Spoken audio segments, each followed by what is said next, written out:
From Minute Maid Park in Houston, Texas, it's Interleague Baseball. Kansas City of the American League Central taking on Houston of the National League Central in Game 3 of this three-game series. Good afternoon, everybody, from Minute Maid Park. Bill Brown and Jim DeShays. The Royals going for a sweep. They've never swept the Astros, but they did sweep Cincinnati earlier this season, JD. And so far in the first two games of this series, it's been outstanding pitching from both sides, especially the starters. So we'll see how it shakes out this afternoon. As a couple of right-handers go to the mound for the Kansas City Royals, it's Brian Bannister. He's made 12 starts. He's 5-4 with a 3.89 ERA. He's really pitched well his last two times to the hill, 8 innings in each of those two ball games. Brian Moeller works for the 12th time this year. He's 4-4. He's won his last two. His ERA standing at 6.43. Last night, they fired away at each other. Darren Erstad, a big two-run pinch homer. The Royals, though, have gotten solid starting pitching in both games of this series. The Astros try to break through against Bannister as Game 3 comes your way in just a moment.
The Ford F-150 by Jack in the Box and by Southwest Airlines. It's another sizzler outside Minute Maid Park. Inside, it's Game 3 of this homestand. The Astros will welcome the Detroit Tigers come tomorrow night, but now they finish off this series with Kansas City. And the Royals have looked like a different team than the one that had a 5-game losing streak and had allowed 53 runs during those 5 games as they came in prior to their 2-1 win here Tuesday night. Here's the starting lineup for the Royals. It's brought to you by Southwest Airlines. David DeJesus leads off in left field. Willie Bloomquist is batting second at shortstop. Alberto Callaspo goes to the number 3 spot today, playing second base. The cleanup man is right fielder Jose Guillen. With Mike Jacobs getting his first start of the series at first base, it's Martin at third, Miguel Olivo, the catcher, batting seventh, Mitch Myers in center field, and Brian Bannister is the pitcher. Brian Moeller for the Astros this afternoon, coming off a win at Minnesota. He's won his last 2 starts. Here's the breakdown home and road. He's looking for his first home win this year. He's 0-3 with an ERA above 9 in this ballpark. So Brian looking to get that turned around against this Kansas City Royal Ball Club. Overall, he's 4-4 with a 643 earned run average. Let's take a peek at the Astros defensively this afternoon. Day game after night game, but Keisha Cooper playing the pad hand, going with Lee Bourne and Pence in the outfield. Kepiter Tejada, Matsui Berkman in the infield.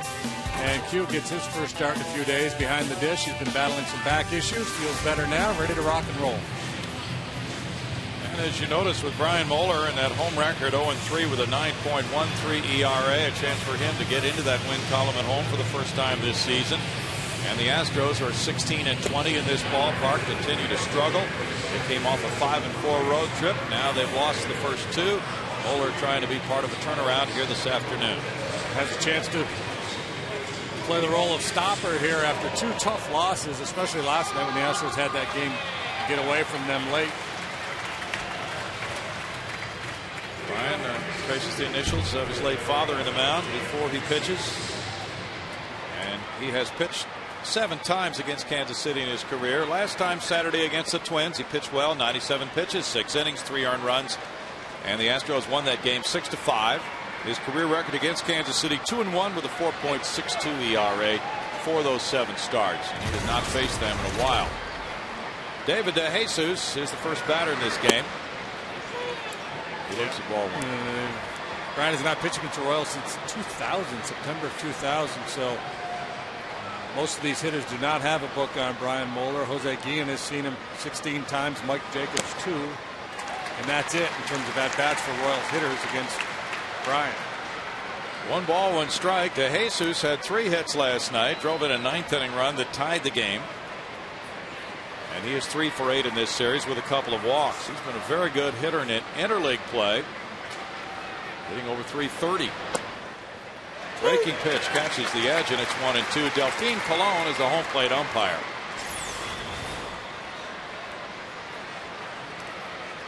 Brian feathering that breaking ball in over the outside third.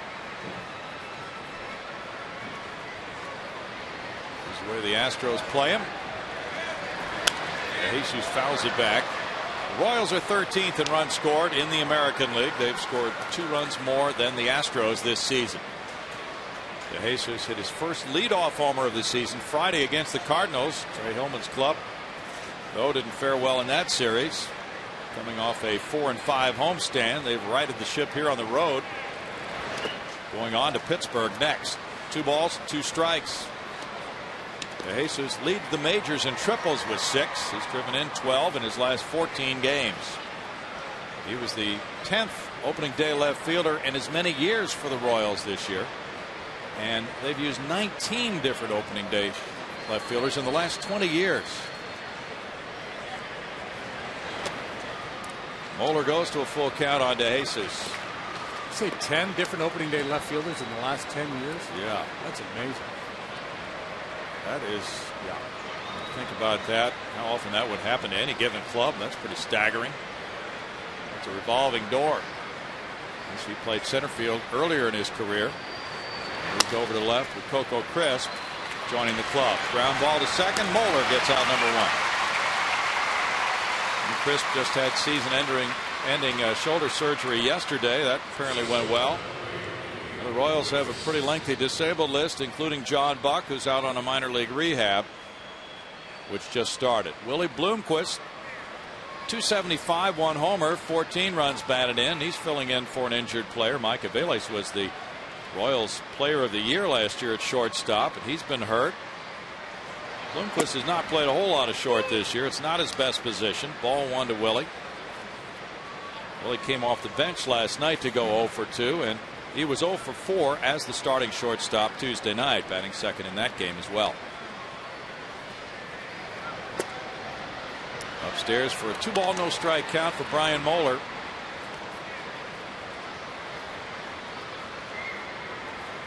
Brian pitched well against that Twins lineup Saturday.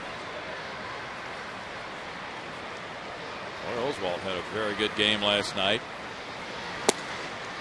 Good movement, and that makes it 2-1. That was excellent location for Brian. Able to get back into the count with a fastball over the heart of the plate, but down with good movement.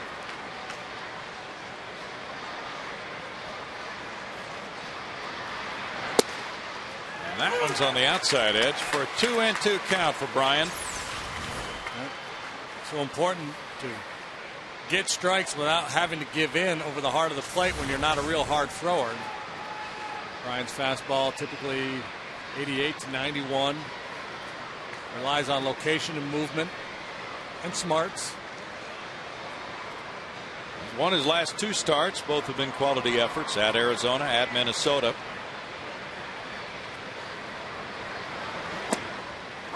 Strike 3. A little pause by Delphine Colon, and then he punched out Bloomquist. 2 outs. That was close. Could have gone either way, so he was waiting for the coin to come down. Head strike, tails ball, came down heads. Remind you of Frank Pulley a little bit with that? Oh, Frank would go beyond that. Yeah, he would. Yeah, Frank was just getting started there. That's not even a warm-up. You got to go about a foot out to get into Frank land. Alberto Callaspo gets a curve, and he takes it for ball 1. Callaspo 302, 4 homers, 26 runs batted in, 2 for 9 in this series.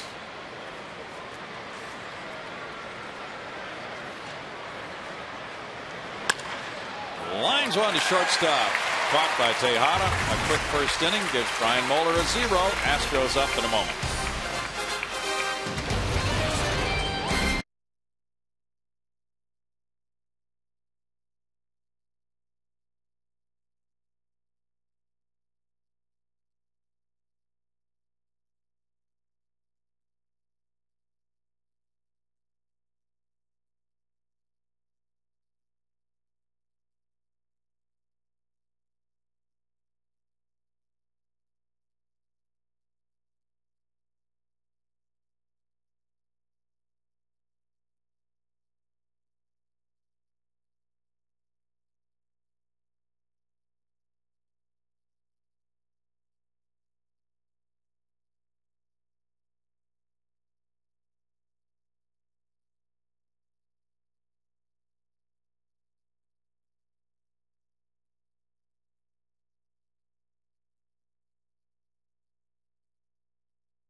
Houston, no score, no base runners in the top of the first. Here's the Astros Southwest Airlines starting lineup. It's Michael Bourne in center field, Jeff Keppinger at third base, Miguel Tejada at shortstop, Carlos Lee, the cleanup man in left field, Lance Berkman at first base, Hunter Pence right field, Kazuo Matsui has a 6-game hitting streak. He's at second base with Humberto Quintero, the catcher, for Brian Moeller.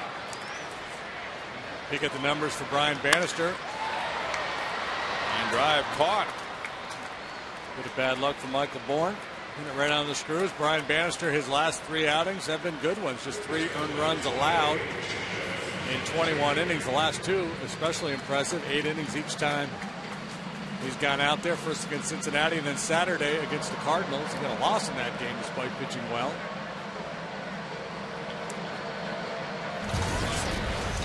Jeff Keppinger's the batter. Keppinger's become a mainstay at third base in the absence of Jeff Blum, who's out on an injury rehab assignment at Oklahoma City with Round Rock now. There's strike 1 to Keppinger. 261 for Jeff. 3 homers, 9 runs batted in. Hitless in this series so far. This is his 8th straight start at third base. He's hit 280 in the previous 7. 1 ball, 1 strike to Jeff. Bannister moves it inside, and it's 2-1. Bannister's father, Floyd, was the first overall pick by the Astros in the '76 draft. Floyd was a left-hander who was 11-18 with Houston. Then he was traded to Seattle for Craig Reynolds. 3-1. Floyd ended up winning 134 games in his major league career. Solid major leaguer for a long time. 15 years of big league service. Just breakdown. Floyd, a hard-throwing lefty. Brian, a different kind of game. He's more of a finesse guy, and actually didn't do a whole lot of pitching until he got to college. He was a walk-on at USC as a position player. Played second base mostly in high school. While at USC, he made the move to the mound. It's a strikeout on Keppinger.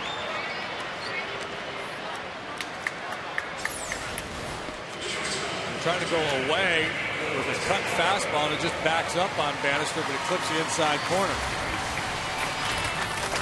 The Royals defensively this afternoon to Jesus, Meyer, and Guillen in the outfield.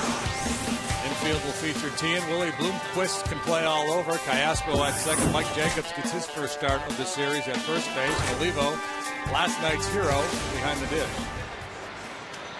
Miguel Tejada up and in, ball one. Miggy was 0 for 4, was hit by a pitch last night. Leads the league in hits with 94. He's hitting .332. That's sixth in batting average in the National League with 6 homers, 39 runs batted in. Bannister evens the count at 1-1. Tejada's hitting .367 at home with 6 homers, 21 runs batted in. That's the 4th best home batting average in the league. It's 2-1 to Miggy. Tejada's a .309 career hitter against Kansas City pitching. Brian's father, Floyd, pitched for Kansas City for a couple of years as well. Now Brian wearing that number 19, the same number his dad wore. Bounced up the middle. Callasco. Bannister has a 1-2-3 first, following suit with his predecessors in this series, Greinke and Hochevar, and it's no score after 1.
We are in the quarterfinal round of the Minute Maid Park 10th Anniversary Bracket Challenge. Go to Astros.com to cast your vote. This week we're contemplating Craig Biggio's final game in 2007. And it's going head-to-head with Jeff Kent's home run, bottom of the ninth, Game 5 of the 2004 NLCS.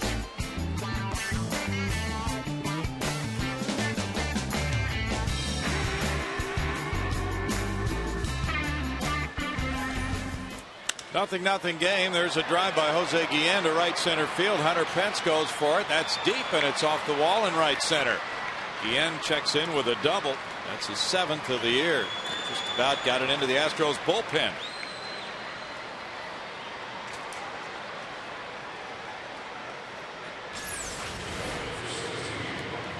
Got extended on a fastball that was out but up and just misses, whacking it out of here. That's a pretty big part of the ballpark right there. Leadoff double now for the Royals as they look for first blood.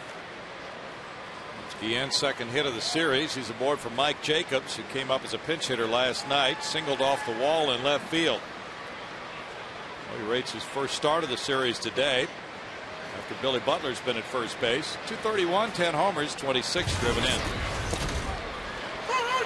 Strike one to Jacobs. He's been working on his opposite field approach the last couple of days in a regrouping session because he's normally the DH, which Kansas City cannot use in the National League Park. So last night he came up in that pinch hitting role in the 9th inning against Jose Valverde.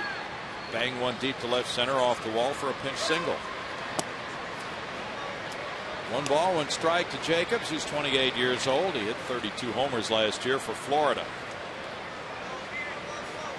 Jacobs has not had a whole lot of hits in June. He just snapped an 0 for 12 stretch with that hit last night.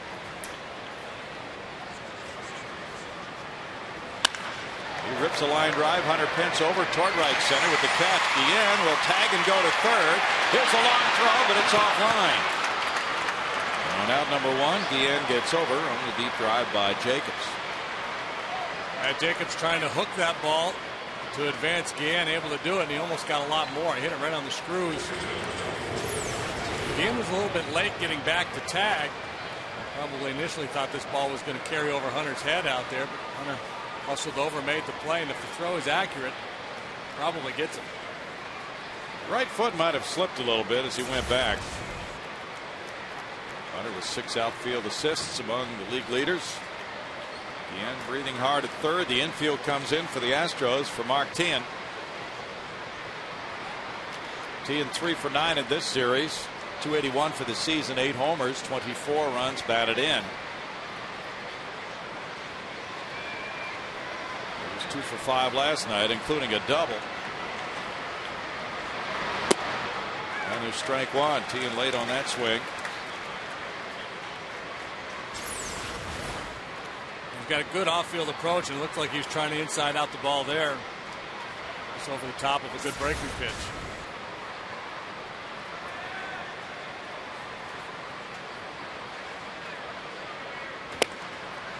Upstairs, it's 1 ball, 1 strike. Teahen is only the 15th player in 53 years to start season openers in 4 years in a row at 4 different positions. In 06, he was at third base. In 07, right field. In 08, left field. And this year, second base on opening day.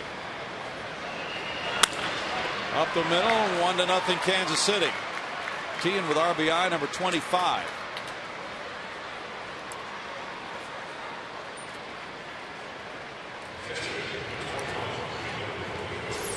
A pretty solid approach by Teahen here. He talked about his off-field stroke, keeps the hands in, and really focuses on hitting the ball in the middle of the diamond. Infield back, maybe Matsui makes a play on that ball, but the Astros have had a hard time scoring runs lately. So they're going to try to cut off every run they can, especially as you get down towards the bottom of the other team's lineup.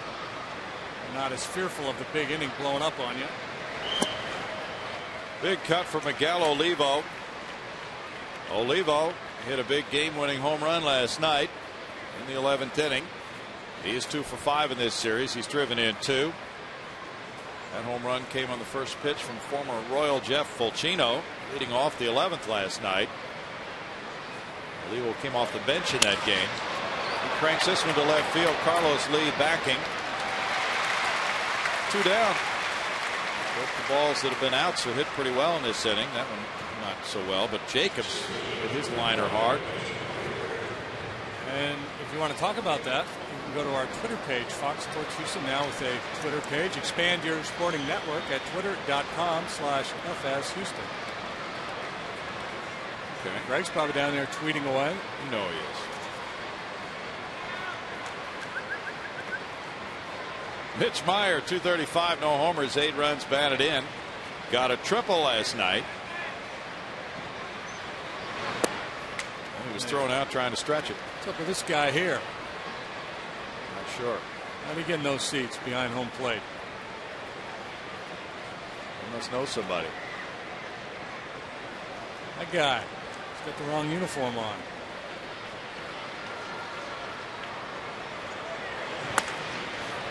In the air on the right side, it's Matsui underneath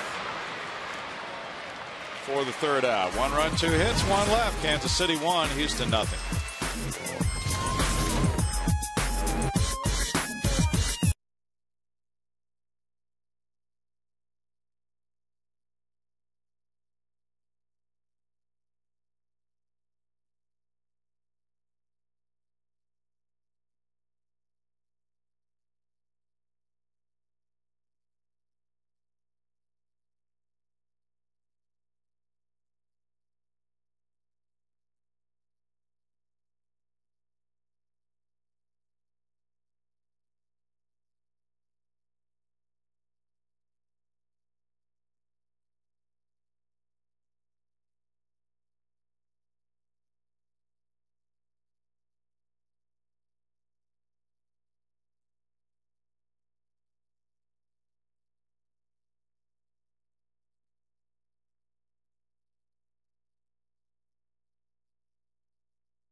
the Martin single. Coming up later in our Dodge Grab Live feature, we'll hear from Carlos Lee on breaking in a new glove. Carlos Lee leads it off here in the home second inning. With a .300 batting average, 12 homers, 43 runs batted in. El Caballo, .294 lifetime average against Kansas City. The Astros got a first inning run Tuesday night off Greinke. That was all they got in that game. There's ball one, and El Caballo part of that rally. He had a single, only 1 for 4 in that game, and he was 1 for 3 last night. It's 1 ball, 1 strike. With Berkman and Pence to follow. First look the Astros have had at Brian Bannister. 2-1, and JD told you about his background. .323 at home for Carlos with 7 homers, 26 runs batted in.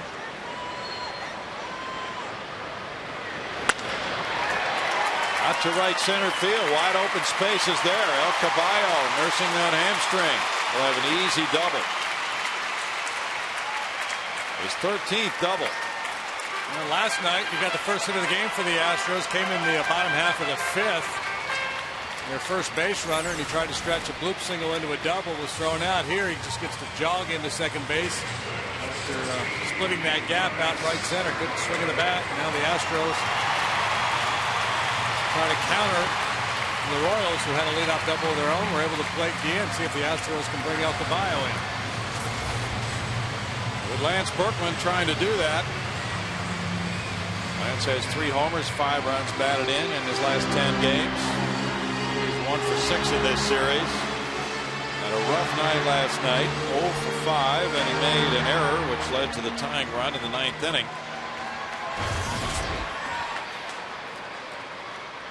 He has been a sizzling hitter in his career against Kansas City pitching to the tune of .396. Upstairs ball 1 for Bannister. Left-handed hitters are hitting .271 against Bannister. Right-handers .246. Tigers lead the Cubs at Detroit 5-4 in the bottom of the 5th inning with Ted Lilly on the mound for Chicago. Bannister's been throwing a lot of cut fastballs. A little late movement, not a lot of movement. Throws it pretty hard, 88 miles an hour. He really hasn't thrown a straight 4-seam fastball. Cutters and then a 2-seamer running away from the lefty.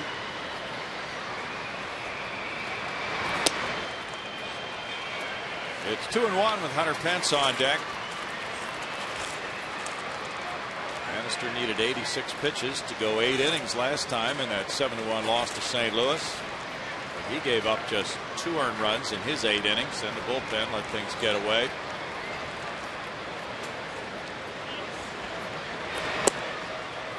He's close there, but missing for ball 3, and it's 3-1. Bannister did not open the season on the Royals ball club. He was at Omaha for 3 starts before he was promoted.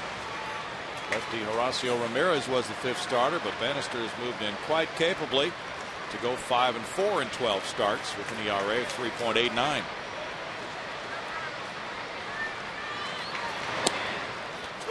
Strike, and it's 3-2.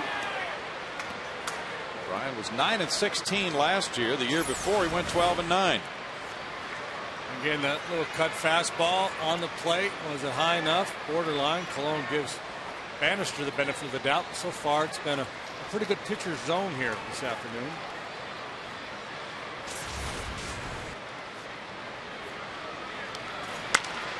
Berkman to left field.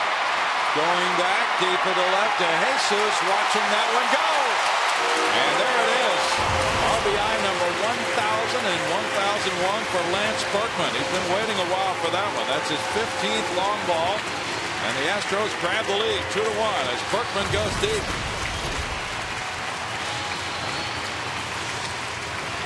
A season of milestones for these Astros veterans. Lance got home run number 300 on the road trip. He was honored for that here the opening night of this series. Now eclipsing the 1,000 mark in RBI, and boy, you see that replay right there, and it calls to mind the Greg Maddux quote: "The hitters don't hit home runs, pitchers give them up." They're trying to go in, and that fastball drifts right out over the plate. He's the top 3 for the Astros in terms of RBI. Bagwell, Biggio, Berkman. Killer Bees in the top 3 spots. 1529 for Jeff, 1175 for Craig, now 1001 for Lance. Special milestone for any hitter. Hunter Pence takes the first 2, and it's 2 balls, no strikes. That's the 6th homer surrendered by Bannister in 73 innings. Pence 324, 10 homers. He's driven in 29. Ground ball to shortstop. Bloomquist.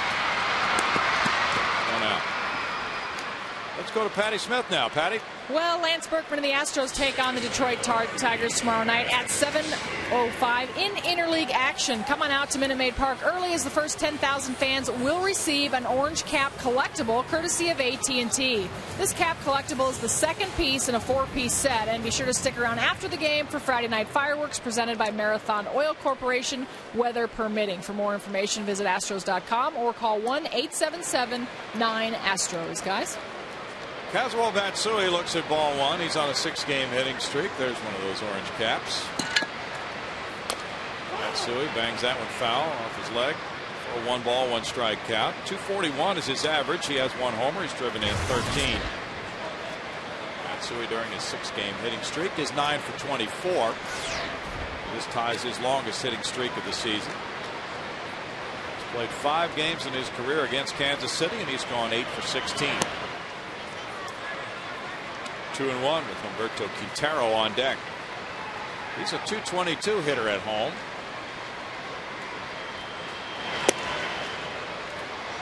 Two balls, 2 strikes.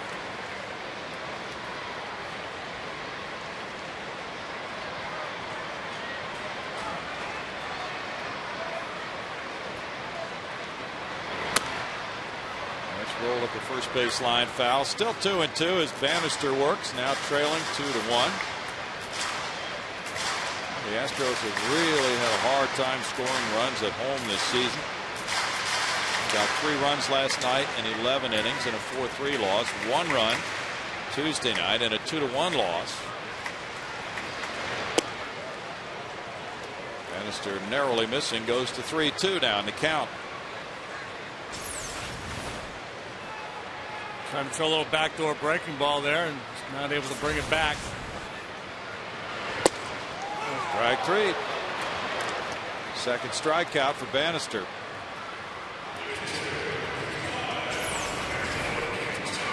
This was the previous one. Now it comes with the fastball to the outside part of the plate. Casual looking for something else, not able to pull the trigger.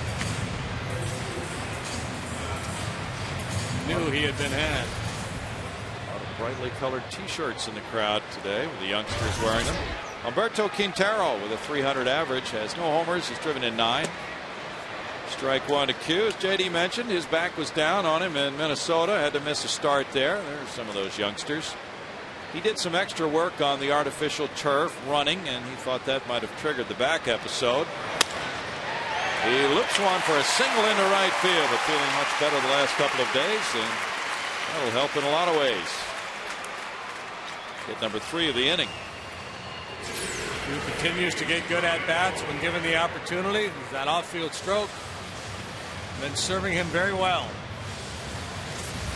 Now has 8 hits in his last 18 at bats, covering the last 5 games plus this one.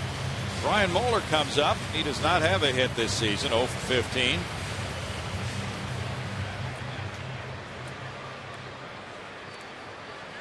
The Mets lead St. Louis 3-1 at Citi Field after 5. Chris Carpenter for St. Louis. Johan Santana for New York.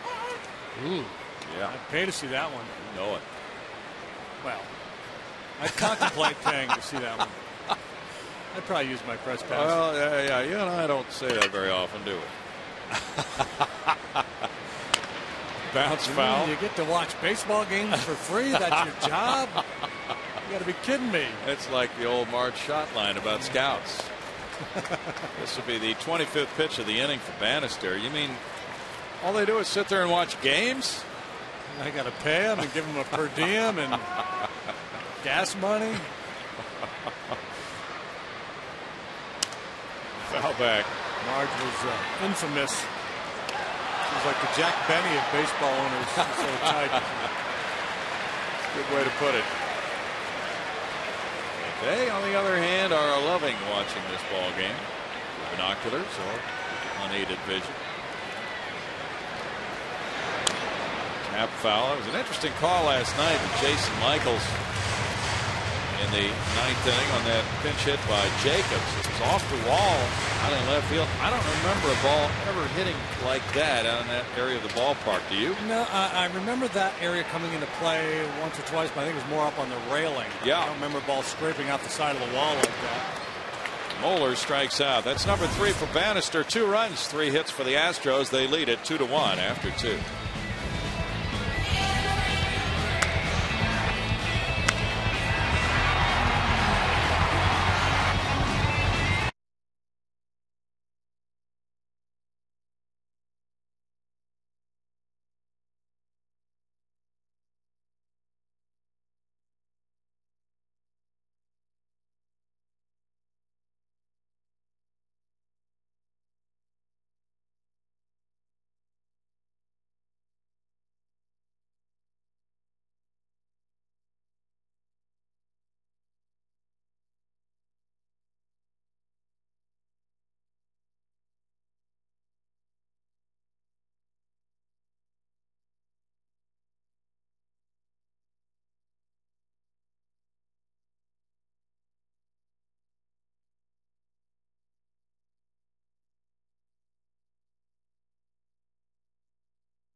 Astros have 2, the Royals have 1. We move to the top of the 3rd.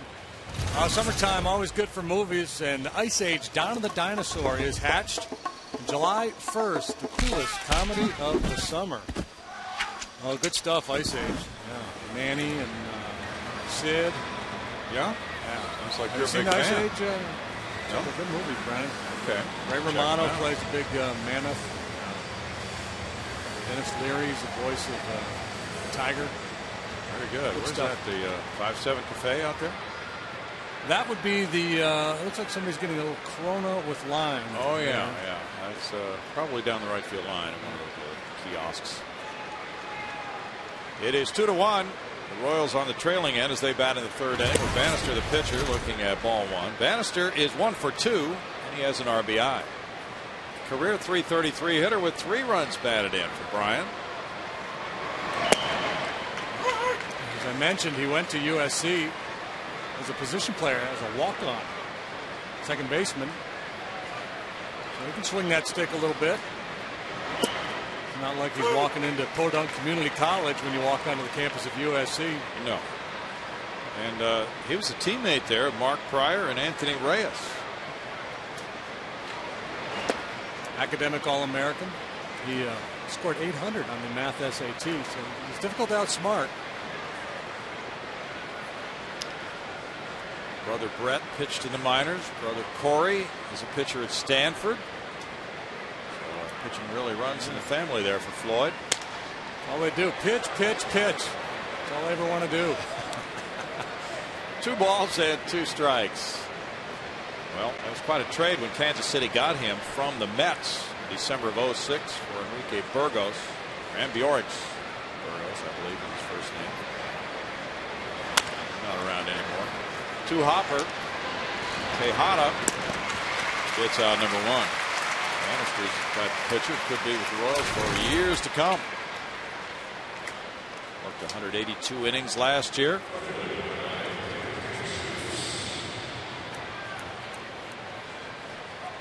David DeJesus opened the game with a grounder to second base.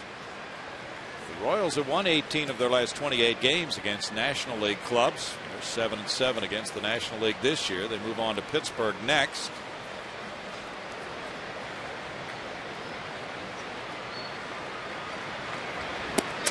DeJesus swings over the top of that slider for strike one. Sharp breaking pitch. Real good action on that pitch. True takes another bat to the coconut with a big follow through. Oh boy. It's like George Chuvalo.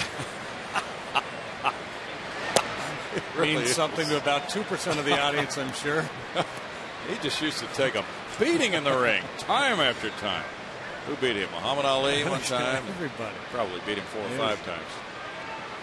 You talk about tough, though. My goodness. Human punching bag. Canadian, I think. George Chuvalo. Yeah. Jerry Quarry back in that era. Oh, no. David DeJesus from Brooklyn, New York, went to Rutgers University. Had a nice career. He hit .307 last season. .287 lifetime coming into this season. He was a 4th round pick in 2000. It's 2 balls, 2 strikes. Reminds me a little bit of Steve Finley, the way he stands up there kind of erect in the batter's box. Yeah. He's got the speed. Obviously doesn't have Finley's game, but pretty solid player. Finley really added the power later on in his career. DeJesus looks at ball 3. Finley took one of his children to the game they had at the Hall of Fame, Cooperstown, a few days ago, last weekend. Bob Feller pitched. Yeah, Bob at 90 years of age was the starter in that one. That's crazy. I would have bunted on him.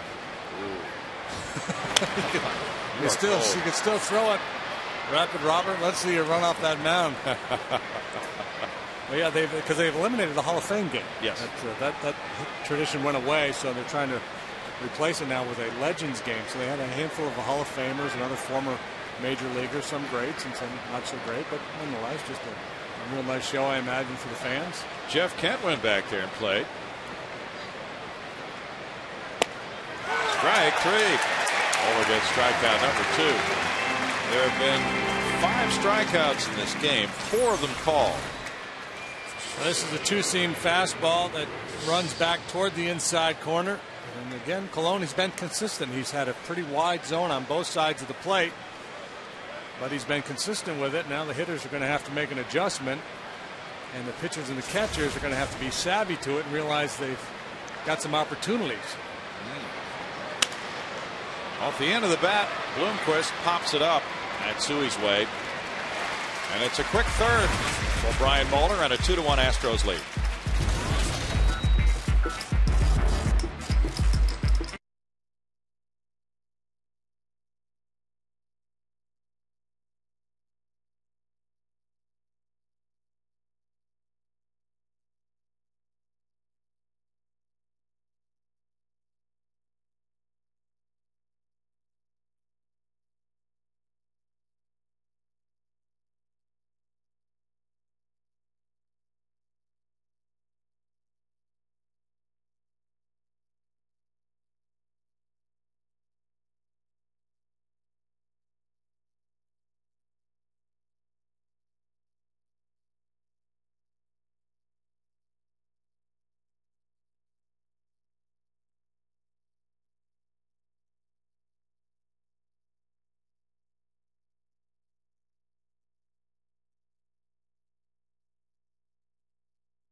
brought to you by Aflac, by the Ford F-150, by the M.D. Anderson Cancer Center, by Reliant Energy, and by Southwest Airlines.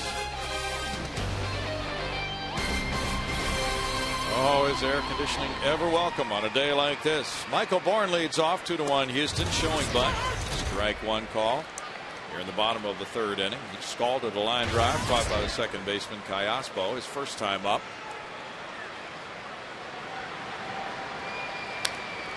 Fastball fouled away, and it's 0-2 to Michael. This is one of those days, if you walked outside this morning, JD, to get the paper, you might have thought the humidity was about 150%. Yeah, it was. Well, I got out of my truck trying to go to the doctor for a little lab work. When I came back home, I, of course, had the AC cranking. As soon as I opened the door of the truck, my glasses all steamed up. I couldn't even see. Crack bad roller. Willie Bloomquist comes in and makes a good play to get Bourne. No room for a bobble on that play by Bloomquist. Now Bloomquist, steady as she goes out there. Not a sparkling defensive shortstop. Doesn't have great range. Usually will handle the ball when it's hitting his direction, and had to hurry here. Jacobs stretching out for it. Just did nab him. Now it's Jeff Keppinger. He struck out in the first, looking, and he looks at ball one here.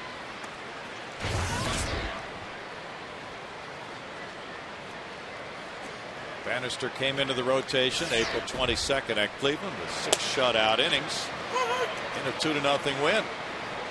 Good way to break in. 1 ball, 1 strike, and he has been excellent in day games.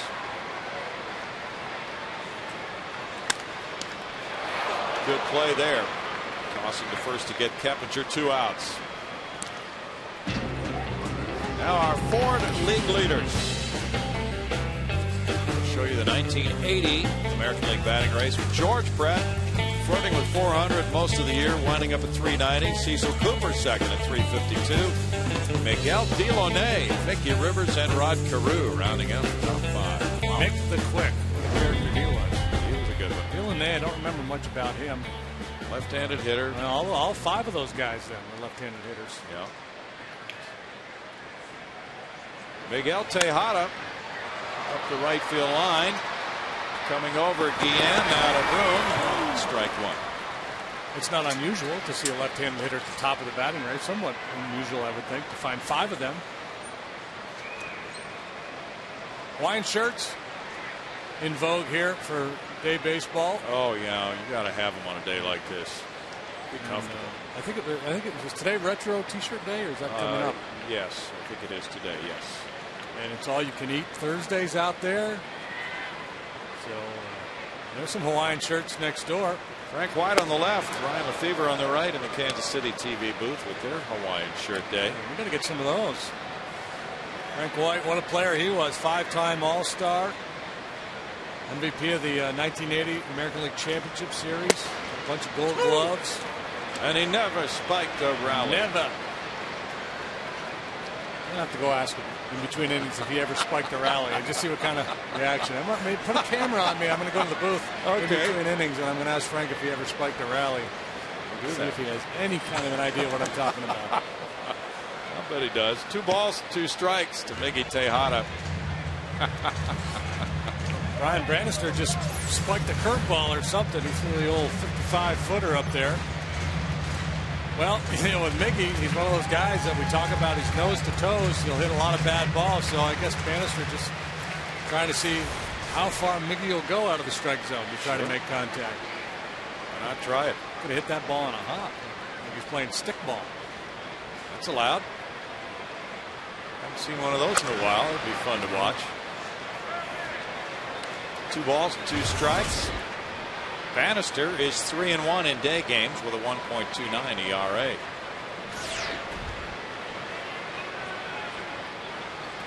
Some guys just like to get up early. They're ready to compete a little bit earlier in the day. Others it takes them a little longer to get into that mindset.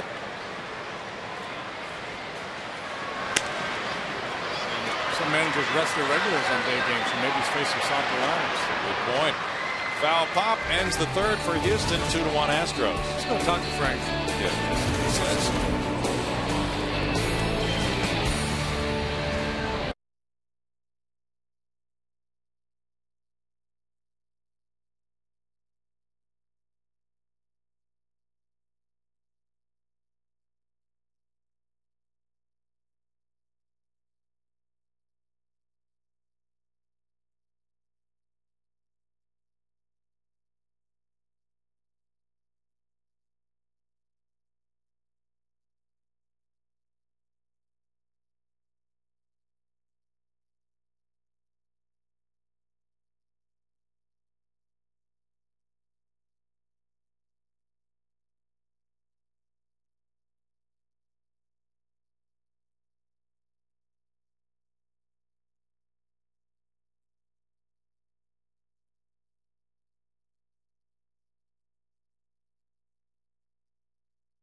An important question about Kansas City Royals baseball today. George Brett won the MLB batting title in 1980. Who won the home run title that year? Oh boy, 1980. We'll have to think about that for a moment. American League home run title 1980. Well, we could Google it. Cheat. That's cheating. Off the glove of Moeller, and Callaspo is going to reach on an infield hit. Ball just to the right of Bryant's leg, and he tried to keep his glove open instead of turning it over, so it's an infield single for Callaspo. Yeah, he got kind of a little bit of an awkward position there. It might have been an easier play to backhand, but probably felt like he didn't have time. And at the end of the day, if he just lets it go, Tejada probably makes a play for him. But it's one of those deals you just react. You're trying to make a play.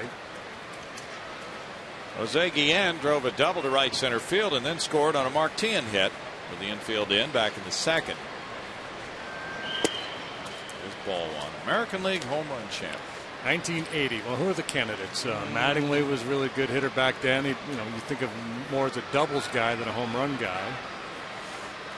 How about Steve Bye-Bye Balboni? Yeah. He had what, 36 maybe? A couple good home run seasons. Reggie Jackson maybe? 2 balls, no strikes. Somebody like Eddie Murray? Don't know. That's a good question. Let me ask the panel this.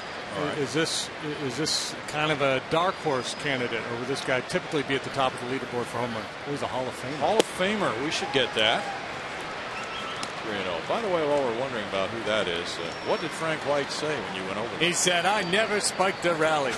It's absurd to even think about. No, he looked at me like, "What on earth are you talking about?"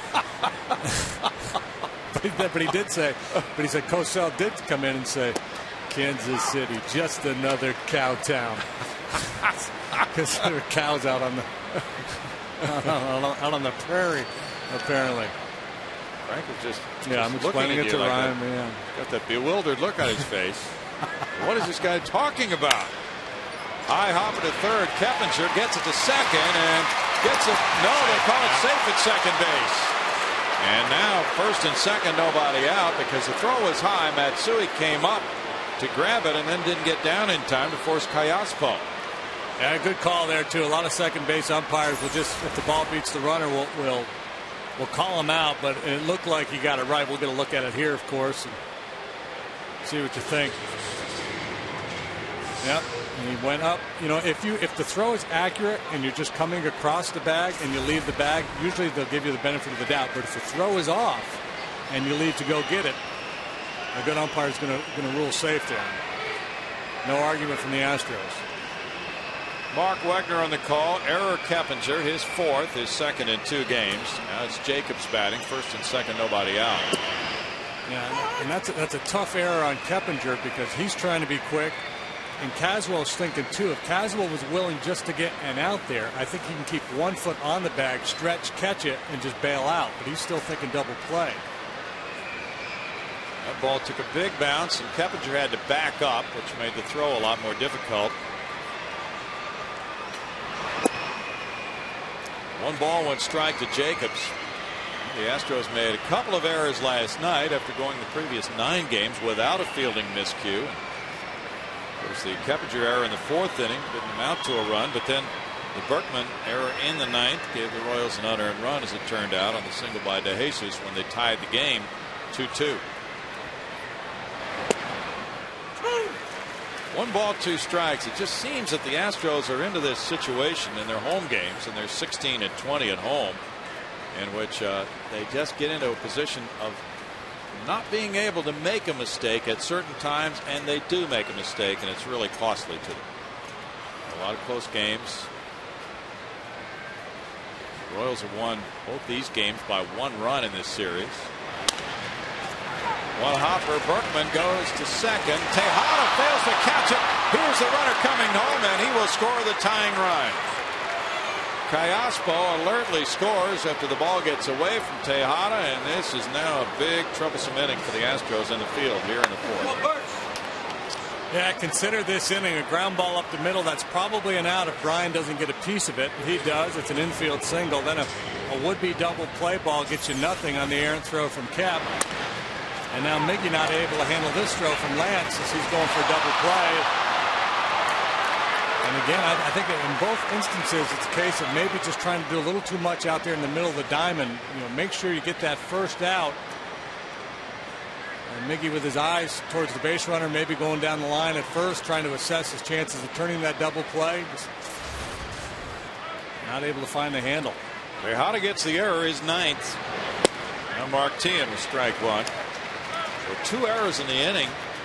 Consecutive plays have the Astros in a fix now with runners at first and second, nobody out. He got the RBI single up the middle with the infield in the second. Dodgers just got a run in the top of the 4th at Chicago and lead the White Sox 1-0.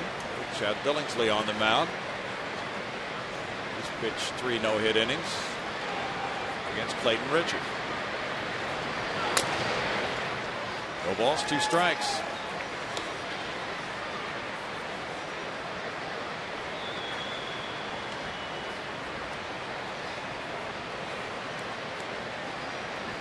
Two ball game here with the Royals having swept one 3-game series all year. That was against Cincinnati just a few days ago. They haven't swept a 3-game series on the road since last year, September 22nd through 24th at Detroit.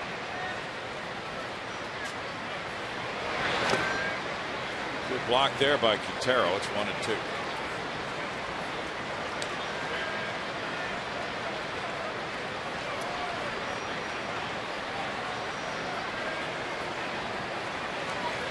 Yeah, Brian has been much more effective against left-handed hitters than righties this year. Righties hitting better than 400 against them. Lefties just 248. And if you sink a double play ball, a lot of times he'll like to go down and away with a sinker to a left-handed hitter, hoping he'll roll over on it. But Teahen is so good at going the other way. It's tough to get that kind of a result.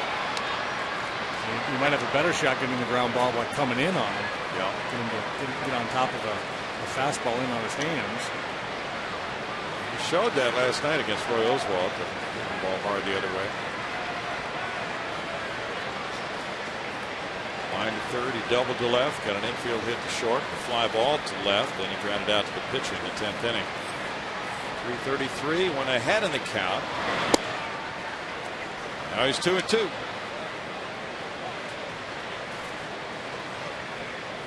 Twins and Brewers are scoreless in Milwaukee. They're in the top of the 4th inning. Scott Baker working for Minnesota. And it's Mike Burns for Milwaukee.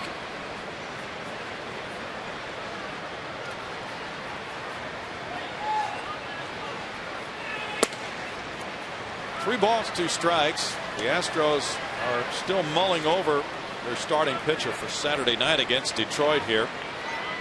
It could be Felipe Paulino, who's on a path to come off the disabled list and take that start. He's number 1 right now for Cecil Cooper, but it's not official yet. Brandon Backey is number 2. Paulino has a physical setback. So far he looks good. Runner takes off for third. This fly ball driven to left center field. Michael Bourne way back into left center, and that one reaches the wall. One runner in, and now here's a throw to the plate. So Guillen comes in to score. Jacobs at third. Teahen winds up with an RBI double. Yeah, a bit of an adventure for Guillen on the bases there. He was moving with the pitch, and after it was struck, he tried to scramble back to second base. Didn't have to because Teahen got a real nice piece of it despite being out in front of it. It gives you an idea how strong he is. All the way to the base of the wall as he reached down and hit a pretty good pitch. Jacobs read it well. He knew it wasn't going to be caught, so he's right on the heels of Guillen. And if Guillen had picked it up earlier, both those runs would have scored, but Jacobs had to hold up. Yeah. Guillen must have been cement over there at third base because, as you said, he took off on the pitch. Then he saw that it might be caught, so he was trying to get back.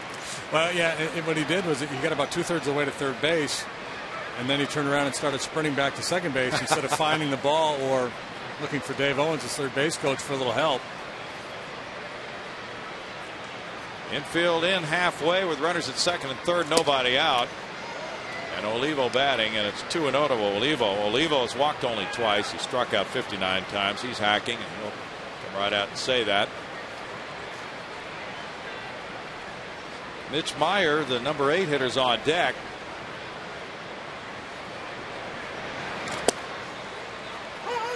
Two and 1 to Olivo.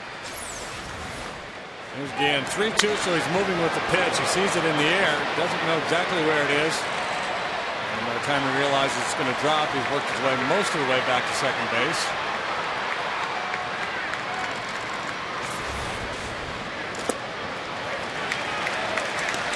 Two balls, 2 strikes on Olivo.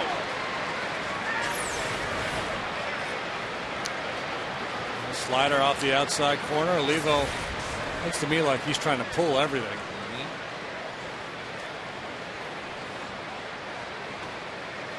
20 pitches here in the 4th inning for Bryant. Rolled out to second. The runners hold. 1 down. Back in the box standings now. We'll show you the hit leaders in the majors. Ichiro has reached the century mark already. Then it's Aaron Hill with 97. Miguel Tejada leads the National League with 94. And David Wright is one behind him at 93. One of these years, we're going to play the Toronto Blue Jays up there in Toronto. Maybe next year. That'd be fun. Infield in now for Mitch Meyer. Let's see if they walk him with the pitcher coming up. Intentional walk here, so Bannister will bat with the bases loaded and 1 out. And then De Jesus would follow. And so you've got a chance with Bannister coming up to get a double play ball and get out of the inning. So you can face just one hitter possibly, and that being the opposing pitcher in this inning. So having that option, they'll put Meyer on, set up the force everywhere. You've got to get 2 outs, and even if you don't get the double play, so it's Bannister and Meyer or Bannister and De Jesus, and not a significant difference. Meyer's down here in the 8th hole, but he's got pretty good credentials as a hitter. Interleague action continues with the Tigers over the weekend. On Saturday, it's a 6:05 start. If you're one of the first 10,000 fans, you'll receive that special bronze Jeff Bagwell bus, courtesy of Coca-Cola and HEB. Tickets available by calling 1-877-9-ASTROS, or you can log on to Astros.com. And that's really cool. You take his chin and you pull his head back, and then you can dial, and you get the bat phone. Oh, is that how that works? Yeah, that's how Commissioner Gordon gets a hold of Baggy. And he needs him to come in and save Gotham City. Okay. Now, double play depth for Matsui and Tejada. Corner infielders in tight with 1 out and Bannister batting. Strike 1 to Bannister.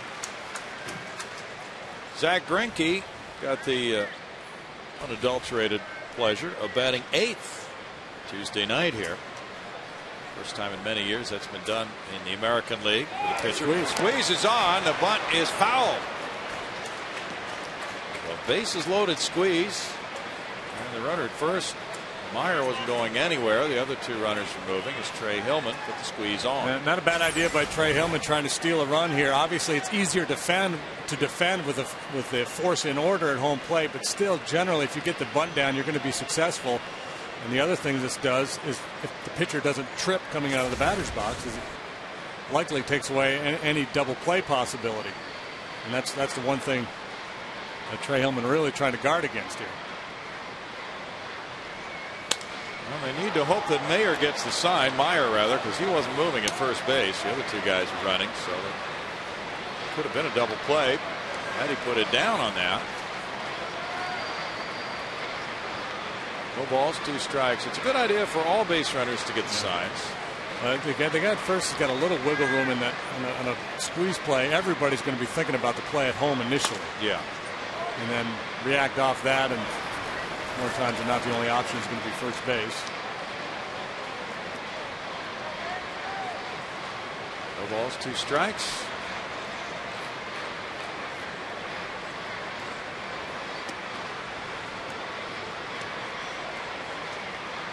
Jacobs on at third, Tien at second.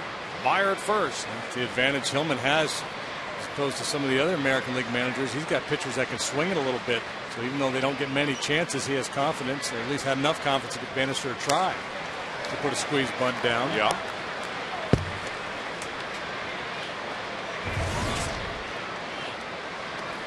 Yeah, the fourth inning has been somewhat arduous, and the sloppy play behind him has been the issue. He's got a chance to be a hero here if he can get the Astros out of this mess with no further damage.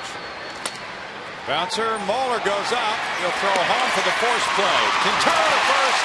Double play. 1, 2, 3. And Moeller does some nice work. There were 2 errors in the inning. 2 hits. The Royals scored 2 runs. And Kansas City leads it 3-2.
The Major League Baseball batting title at 390. Mike Schmidt with 48. Oh, I thought we were looking for an American leaguer. Yeah, we misunderstood the question. Yeah. Because I just looked it up, and your Reggie was correct. Oh, Reggie. The American League. He tied Benji Ogilvy. Both had 41. Maybe would have gotten Benji. Well, we're going to disqualify that question because we thought it was an American League question. Carlos Lee comes up with the Royals leading 3-2. They scored 2 unearned runs at the top of the inning. Carlos scored run number 1 for the Astros. He trotted around on a Lance Berkman 2-run homer in the second after Carlos doubled to right center. Mitch Meyer shading him to right center right now. There is strike 1 to El Caballo. Here's how the Royals align themselves. Callaspo up the middle. He's made a couple plays up the middle on Lee in this series. No balls, 2 strikes. And to give Carlos the line and left, they take away the alleys with the Jesus over there in front of the Royals bullpen, essentially.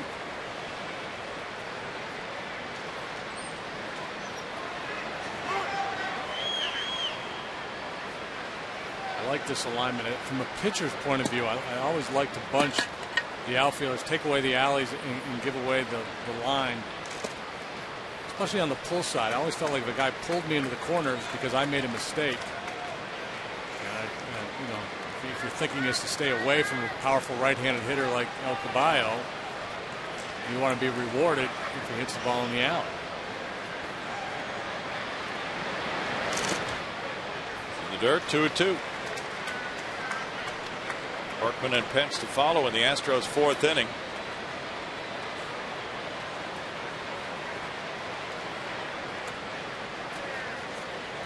Big job by Brian Moeller to get out of that inning with no further damage. It's huge. 3 balls, 2 strikes. Yeah, that could have been disastrous. And that's not an easy double play to turn for a pitcher when you have to leave your feet to catch a high chopper like that. You're so anxious. You see that play messed up a lot when a guy would airmail to throw home and force the catcher to lunge for the ball, and you never get your double play. Yep. Lead off walk now to Patty Smith. All right, well, summertime means family time here at Minute Maid Park, and now through August 23rd, kids are free all summer long in partnership with Minute Maid. For every full-price adult ticket you purchase in the view deck or mezzanine, you get 2 free tickets in the same price level for kids 14 and under. There's no better way to catch the action when the kids get in for free. For more information, visit Astros.com or stop by the Minute Maid Park ticket office. And I am up here on the mezzanine level, and there are kids in this ballpark everywhere. But the Fort Bend ISD Extended Day Program, this is Brooke Early, and Brooke, you guys seem to have the biggest group of all. Yeah. We brought 11 campuses, over 1,000 kids, about 150 staff. This is our 5th summer doing it, and this is their favorite field trip. We're having a blast, and go Astros. All right, well, we love your banners. Kids, you all have a good time, and thanks for coming out to the ballpark. Okay, thanks. Guys. Very nice to hear from him. Thanks, Patty. Going all out today. Good signs. I wouldn't mind seeing Berkman rip one for them again. Let's hear some chatter, kids. Let's go. 2-4, 6-8. Pitcher's got a bellyache and all that good stuff. We're getting a visit to the mound now. So Bob McClure, the pitching coach, comes out. It's 3-2. Let's look back at the Brian Moeller double play. Yeah, again, you got bases loaded, a very anxious situation for a pitcher, and you've got to keep your cool. He leaves his feet, sees the runner going down the line, and that's a play you see botched a lot because you try to hurry it. We talk a lot about players having that baseball clock, knowing how much time they have. Well, pitchers, they're not used to making a lot of plays out there defensively, so their baseball clock probably not as well honed as the infielders. But took his time, made a good solid throw home, and that was really the key to that whole play. After 6 straight balls here in the 4th inning, Bannister was visited by Bob McClure. Might have seen something with his delivery. Now he's behind Berkman 2-0. 2 balls, 1 strike to Lance. Tigers lead the Cubs 6-4 in the bottom of the 8th at Detroit. Lilla gave up 6 runs on 10 hits in 6 innings. Line to left field. De Jesus back. Hangs off the wall. He plays it well, and it's only a single for Berkman. He hit it too hard for extra bases. And Alcaballo had to hesitate a little bit and make sure that ball wasn't caught. De Jesus was playing Lance deep, and they play Lance a little closer to the line than they do Carlos. Jesus initially retreating like he might try to make a play on that ball in the air, and then opted to wait and play it off the wall. That's a tough read for an outfielder. You hate to give up on a ball you think you can catch, but if you get pinned up against that wall and the carom kicks by you, it's going to be an easy extra base hit. First and second, Hunter Pence the batter. He grounded a short on a 2-0 count, first time up. Fly ball hit for center field. Mitch Meyer over into right center with Lee tagging. Meyer will throw with Lee going to third. It's cut off. No, it goes through, and now Berkman into second, and he is safe.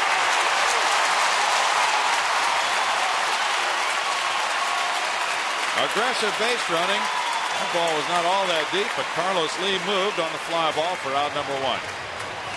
And he moved because Meyer was drifting to his left as he caught the ball. So it always takes an outfielder a couple steps to get into throwing position. And good heads up base running by Lee to get third, and then Lance coming off the bag reading the throw and able to scamper into second just ahead of that toss to Bloomquist. If Meyer was able to get around and behind that ball, I don't think Carlos tries to go. But because he was moving laterally as he caught it, took advantage. They might appeal at first base. Pitcher and catcher had a word. Matsui the batter now. He struck out looking in the second. Apparently not. Big situation here with 1 out. Runners at second and third. Fly ball. Carlos will tag. As Jose Guillen with the big arm makes the catch in right center. Both runners moving. Throw going to third. Lee scoring. Berkman safe at third. It's tied 3-3. Matsui with a sac fly for his 14th run batted in. Yeah, and whereas Meyer, it wasn't like he played that previous one poorly, just the nature of the fly ball. This time Guillen has time to get behind it, and he's got a big arm, and he uncorks a good, strong throw to third base in a fairly close play. And Carlos was kind of running, you'll see him kind of breaking it down here. You got to make sure, at the end he pushes it, because you got to make sure you score that run in case Lance is tagged out. That would have been the third out at third base. Roberto Quintero, the batter. Strike one to him. He singled to right in the second inning. Ryan Moller's on deck. Another hit here would be very big for the Astros, who are tied 3-3. Levo and Bannister talk it over. Pitching spot due up next. They don't really have to work to Quintero if they choose not to. Still relatively early in the game. Yeah, the difference maker here is that Brian has been a really bad hitter. If you've got a pitcher who's halfway decent, you have no qualms about going after the 8-hole hitter this early in the game. But because Brian has really struggled, I think you take a more conservative approach, a little more timid to Q, even though he's not Rod Carew. He's having a good year this year, though. He's hitting 3 or 4 things.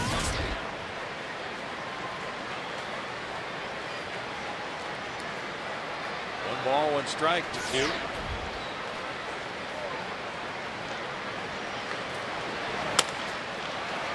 Slow roller teeing in. In the 4th inning, the Astros get the tying run home. 1 run, 1 hit, 1 left. After 4, Royals 3, Astros 3.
By the MD Anderson Cancer Center and by Southwest Airlines.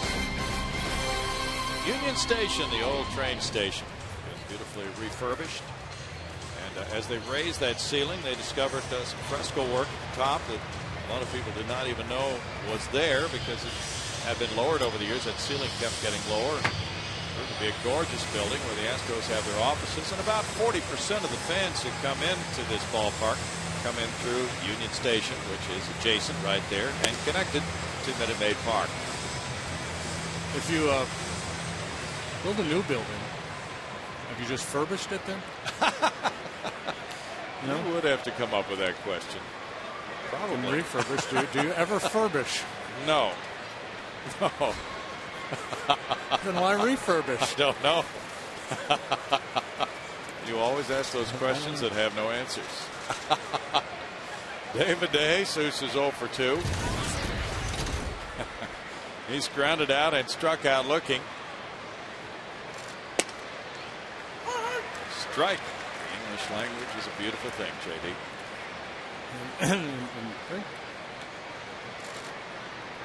Complex at times. It can be. Trying to pronounce last night's starting pitcher for the Royals. I'm still working on that on my way home last night. That's a tough one. Oche. 1 ball, 1 strike. We better learn it with his stuff. Yeah, It looks as if we'll be saying that a few times. I hope he stays in the other league. Well, he was the first player drafted in 2006. I was talking with some people today about the history of pitchers being first overall draft choices. That has not worked out. Andy Bennis has probably been the best in terms of a career, 155 wins for the first pitcher, first player period drafted. And hitters, no problem. Ken Griffey Jr. was the first player drafted in '87. He's hit 619 homers. A-Rod, first player drafted in '93. He's hit 562 homers. Chipper Jones, Errol Baines, Darryl Strawberry, all first in the draft in their years. And they've all gone on to fantastic careers, but it has not worked when a pitcher's been the #1 overall choice. So what does that mean for Steven Strasburg? Yeah. Means he's going to get rich. No matter what happens. Yeah, and he'll be in the big leagues relatively soon. And it will be interesting to see. There've been pitchers drafted #1 who've had solid careers, but not the Hall of Fame type career. See if Strasburg can be the guy that breaks the mold. 3 balls, 2 strikes to Jesus wants time. That gentleman up there made a fantastic catch. Well, you have to figure those negotiations will go down to the final day in August, right after that deadline for signing. That's a leadoff walk for De Jesus. He's drawn 19 bases on balls. Let's take a look at this date in Astros history, brought to you by the MD Anderson Cancer Center. The Astros passed 1 million mark in attendance for the first time, June 25th, 1965. They beat the Mets 6-2 that day. 2-run triple by Joe Morgan. Larry Dierker outpitches Warren Spahn. Dirk just 18 years of age. Warren Spahn 25 years older at the time. Dirk also beat Sandy Koufax early in his career. Throw to first, just back in time to Jesus. He might be hurt. As Quintero exercises his arm at the right wrist, it looks like. Well, you see him bouncing off of first base, so he had a lot of weight, a lot of momentum out there on his front side that he had to transfer and scramble back. So he's coming in forcefully into first base. Jammed his wrist a little bit. Still trying to shake it off. He's going, and it's fouled. 1 ball, 1 strike. You mentioned De Jesus leading the league in triples, but he doesn't steal a lot of bases, and here they're playing hit and run. It's only 56% for his career. A total of just 41 steals in his career. The Royals do not do a whole lot of running. They're dead last in the American League in steals, but they've been successful 82% of the time.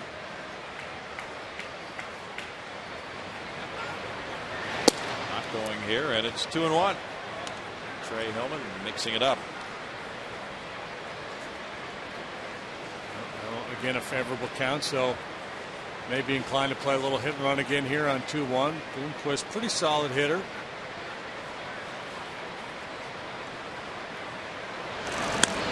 Moeller makes a throw to first base. Mike Hampton continues to come back from his groin injury.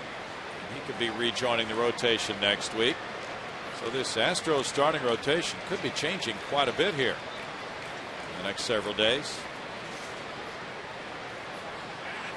Runner going, bouncer up the middle, and on through into center field. De Jesus turns and goes to third. Matsui was scrambling to get to that ball to his right, and it continued on into center for a Bloomquist single. A real nice execution of the hit and run play there. Obviously, the manager's got to know his personnel. He trusted Bloomquist's ability to put the ball in play. Sends De Jesus. And Bloomquist, they're trying to hit that ball to the right side. I think he assumed that Matsui would have coverage and the hole would be available for him on the right side, but it was Tejada who was covering the bag. And Bloomquist able to get away with it anyway. Matsui spinning his wheels in pursuit of that one. Now trouble for Moeller with runners at first and third, nobody out, and Callaspo the batter. Callaspo got a single off Moeller's glove and scored. He earlier lined to short.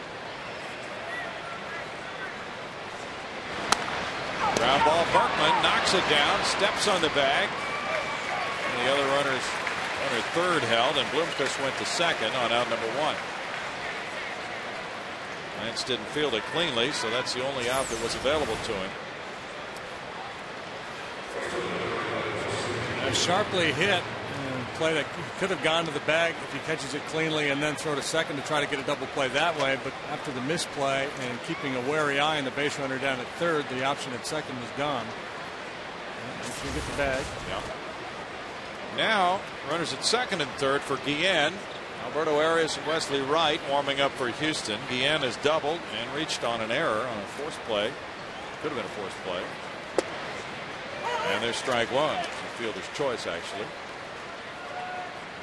So if Moeller gets out of this jam and he's at 84 pitches, that might be all that's going to be asked of him today. Had to work around 2 errors in the 4th inning. He's due to lead off the bottom half. Rolled off the foot of Guillen. No balls, 2 strikes with Mike Jacobs on deck. And it might just be that you'll see Wesley Wright coming in if they get Guillen to face the lefty hitting Jacobs at this point, depending on what the Astros think of Moeller. Well, I don't know, given that he's been so much better against lefties this year than righties. The fact that he's in a tie game mostly because his defense has let him down. I'd be tempted to give him a shot to get out of it, but fly ball, Hunter Pence and right, not all that deep. He has the catch. Here's the tag. The runner's coming, and he goes back. Now they got a runner hung up. High throw. Tejada can't catch it, and now the runner comes home and scores the go-ahead run. De Jesus is able to come home and make it a 4-3 lead. After the high throw from Quintero, took Tejada up in the air. He was off balance, got his glove on it, fell over backwards, couldn't hold it. And De Jesus scores to make it 4-3 Royals. Error on Quintero's throw. A lot of smirking going on in that Royals dugout because they know they got away with one. A mix-up on the base pass, and they got him hung out to dry. Maybe throw sails a little bit. He had plenty of time. He did not need to unleash this throw when he did. He kind of hurried the throw. And you can see, all you have to do is see the reaction of Brian Moeller to realize how this play went. It was disastrous. Should have been disastrous for Kansas City with an out recorded between second and third. And now it's Jacobs batting. Jacobs looking at ball 1. He is 0 for 2. Well, the error by Quintero is his 5th of the year. 3 errors for the Astros today. That ties their season high. They made 2 last night.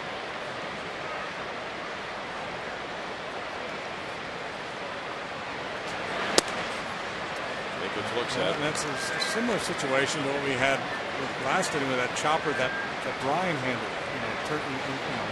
Kept under control, made a good throw home. Q in his haste, and he loves to throw to the bases, and he's one of those guys when he knows he's got a guy, you can almost sense the excitement. I've got this guy dead to rights, and he hurried that throw, and he did not need to. 3 balls, no strikes.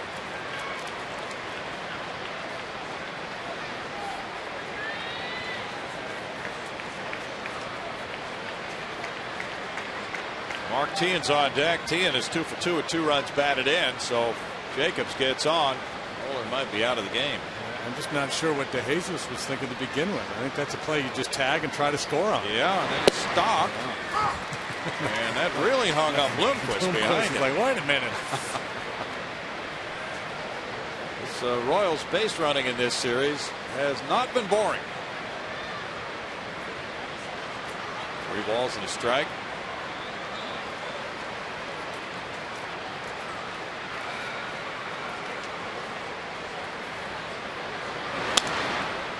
Back, and it's 3-2 to Jacobs.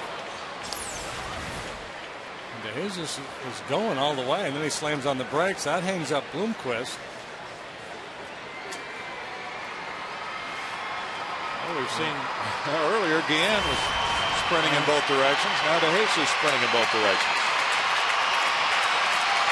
Big 3-2 pitch. Jacobs Jacobs swings and misses. Nice work by Brian Moeller to limit the damage to 1 run, 1 hit, 1 error, 1 left. Royals lead 4-3 in the 5th.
Reliant Energy showing you Lance Berkman on a 3-2 pitch in the 2nd inning with Carlos Lee on at second base.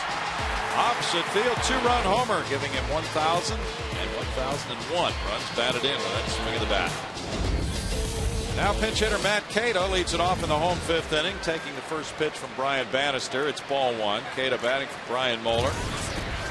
Cato came through with a pinch RBI single last night in the 10th inning to tie the game, 3-3. And usually as a starting pitcher, when you get removed after 5, you're fighting to stay in. But the way the defense has been today, Moeller's probably thinking, hey, get me out of here, man. Oh, boy. Hit a 217.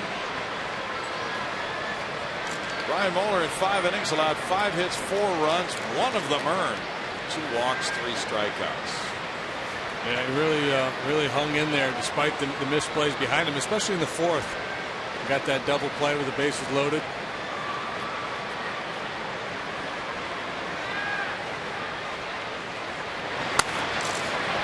Hot shot to first. Jacobs with a nice pick over to Bannister. 1 out.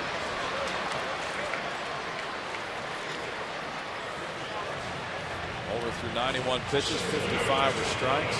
Jacobs came up nicely on this one. That ball sharply hit. Look at the Bird. Bird just kind of hanging out there in the infield watching the game. Nice bit of glove work. And then the flip. Yep. Michael Bourne is 0 for 2. A line drive to second and a grounder to short. He looks at ball 1. 4-3 lead for the Royals, and Bannister catches that edge and makes it a 1-1 count.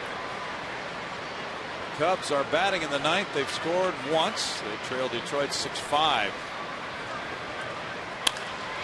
Punched on a line and caught by Bloomquist.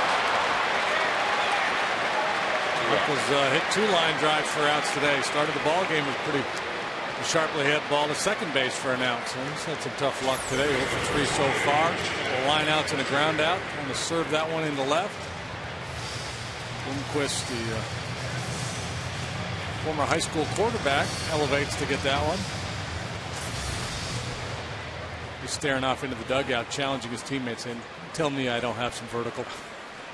Tell me I can't get up.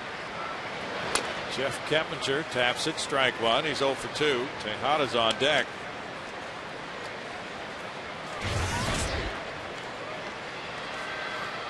Fernando Rodney is in for Detroit, trying to close out the Cubs in the top of the ninth at Comerica Park. He's perfect so far this year, Fernando Rodney. Is it 15 for 15? Something like that. And the Tigers looking to win their 7th consecutive game, so the red-hot Tiger team that comes to town. Line to right center. Kepinger's on with a hit. Look at these birds. They don't even move. Not sure about that. Getting out of the heat. Guys. Well, they had a problem with birds in Cleveland several days ago. Got a pact with the birds. That's a good swing there. A great shot of a good hitter staying on the pitch. In fact, it was the Royals who were in Cleveland because Coco Crisp was trying to field a hit to center field, and it hit a bird. Maybe they travel their own birds. Miguel Tejada's 0 for 2. Maybe it's in honor of Doug Bird, the former Royal pitcher. Ball bird. See, they've had a couple of birds. They really have.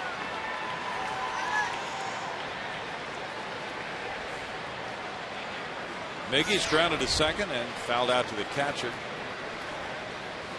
Cubs have a runner at second and 2 outs in the ninth. Batter is Giovanni Soto, pinch hitting for Coy Hill. No balls, 2 strikes. And the Tigers began the day with a 5-game lead in the AL Central.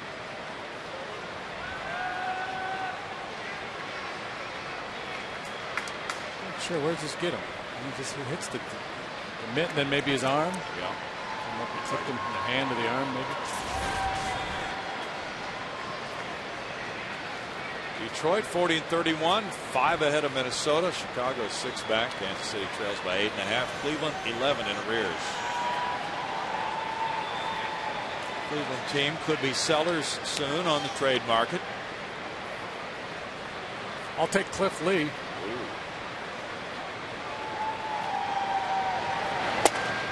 Side to Miggy, and it's 1-2.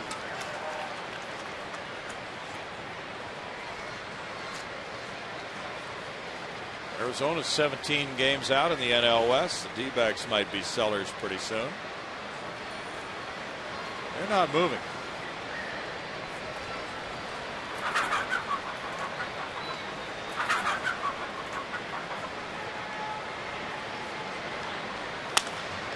Popped up. Ayaspo calling.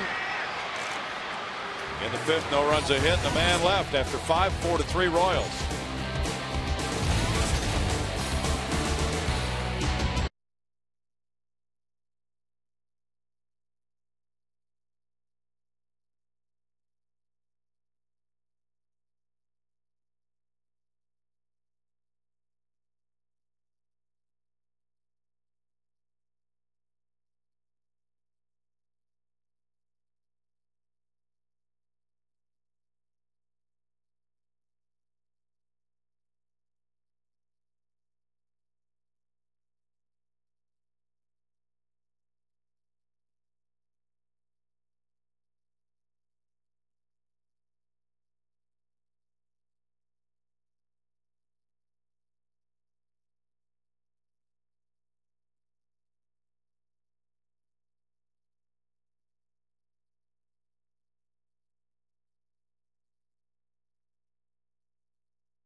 Our Dodge Grab Life feature. Here's Carlos Lee on breaking in a new glove. First of all, I get the glove, see if I like the way it feels on my hand, and then pass it on to Bracamonte. Say, go get it. Let me know when it's ready. Javier Bracamonte, the bullpen catcher, breaks in Carlos Lee's glove. Yeah, well, you know, it used to be when we were kids, you put a ball in the pocket, tie string around it, sleep on it, maybe use some shaving cream, something like that to lubricate it. But now the glove manufacturers tell you just play catch. Do they? Yeah, just play catch. You don't have to do anything special. Some guys used to soak them in a tub. Wesley Wright's in the game facing Mark Teahan. Lefty on lefty, ball one. Teahan has 2 hits, 2 runs batted in this 4-3 game. Ryan Moeller in 5 innings, allowing 5 hits, 4 runs, only 1 earned, walked 2, fanned 3 through 91 pitches, 55 for strikes. That's fouled away, and it's a 1-1 strike count. And Wright is pitching for the first time in a week. Now Wesley up and down from the minor leagues now a couple of times. Working for the 21st time for the Astros.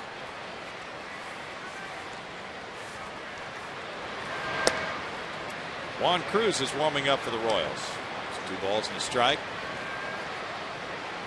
Last time out, Wesley worked 2 2/3 innings at Texas a week ago. Gave up no hits, no runs. He came in with the Astros trailing 3-1 in the 5th. They turned around and won it 5-3. 2 balls, 2 strikes as Juan Cruz airs it out in the bullpen. I got an email from Greg Lucas. Yeah. He's been deluged with emails. People pointing out that furbish is a word. It is a word? Yes, it means to brighten or spruce up. Okay. Well, you just never hear it used. No, we just learned something. We've never promised to be practitioners of the English language. I'm going to go home and furbish up my room. Okay. 3 balls, 2 strikes. Wesley Wright, as Greg Lucas knows, wants to furbish this strike zone here with his 3-2 pitch.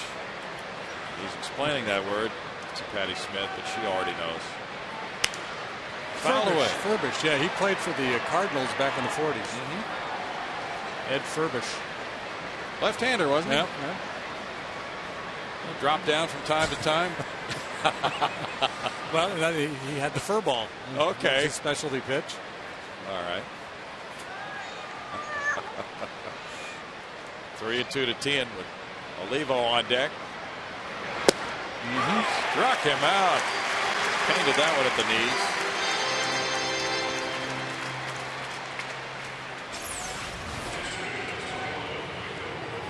Good low fastball. Teahan not able to pull the trigger. And the rocks back, gets the weight back, gets started, but never throws the barrel. Good start for Wesley Wright. Now he moves along to Olivo. Olivo is 0 for 2. A fly ball to left. Bouncer to second. This is Wesley Wright's first ever appearance against Kansas City. Good tilt on that breaking pitch, and it's strike 1. On his last trip to Round Rock, Cecil Cooper had told him before he went to the Express, work on your curveball. He was doing that.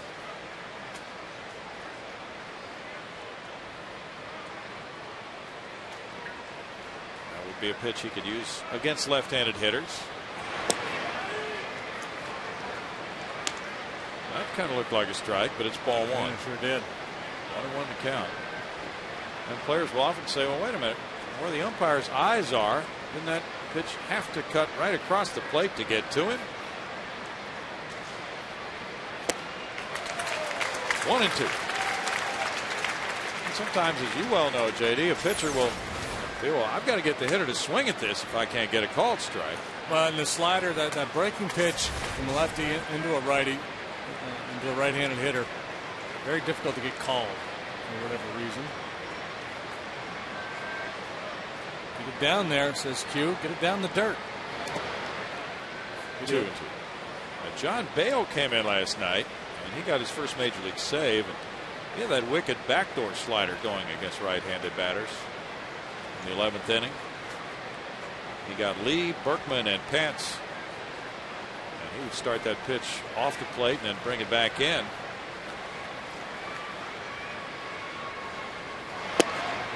Strike 3. Olivo is victim number 2 of Wesley Wright. Both hitters got caught looking at fastballs. Alito, they're leaning out to cover the outside corner.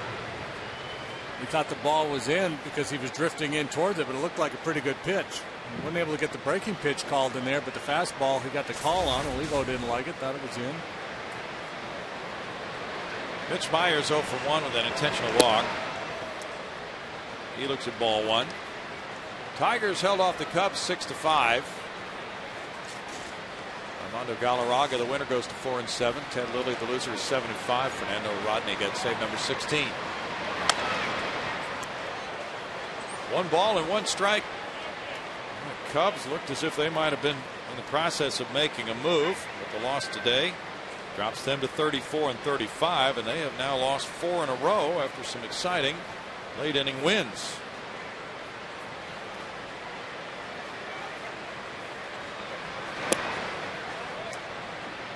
Crazy scramble in the NL Central this year. 2 balls and 1 strike. Cubs have been playing Jake Fox. He was a DH today. Went 3 for 4 with a homer. It's a 3-run shot. Liner to right field sends Hunter Pence over to his left.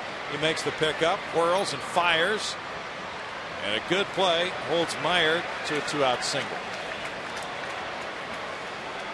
And Meyer with an aggressive turn with 2 outs. You're thinking extra bases. Tough to put an inning together with 2 outs. So you're thinking, if I can get the second, 1 hit scores me. But the last thing you want to do is get thrown out with the pitcher coming up to hit. You want to clear that spot in the batting order. So he's done that, and Bannister's the batter. Bannister's 0 for 2. Bounced into that 1-2-3 bases loaded double play in the 4th inning. One of the key plays in this game for the Astros. And it's strike 1. And if you wanted to here, you could have Lance play behind Meyer down there at first base. Because if you're Trey Hillman, you're probably not going to want Meyer running and risk having him thrown out with your pitcher in the well. He is going. Yes, he is. Swinging a foul ball. He's got to come back. 0-2. Trey shaking it up.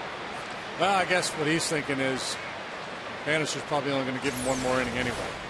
So if Meyer gets thrown out here to end the inning, he's probably going to pinch hit for Bannister leading off the next inning. Right. Sound logic.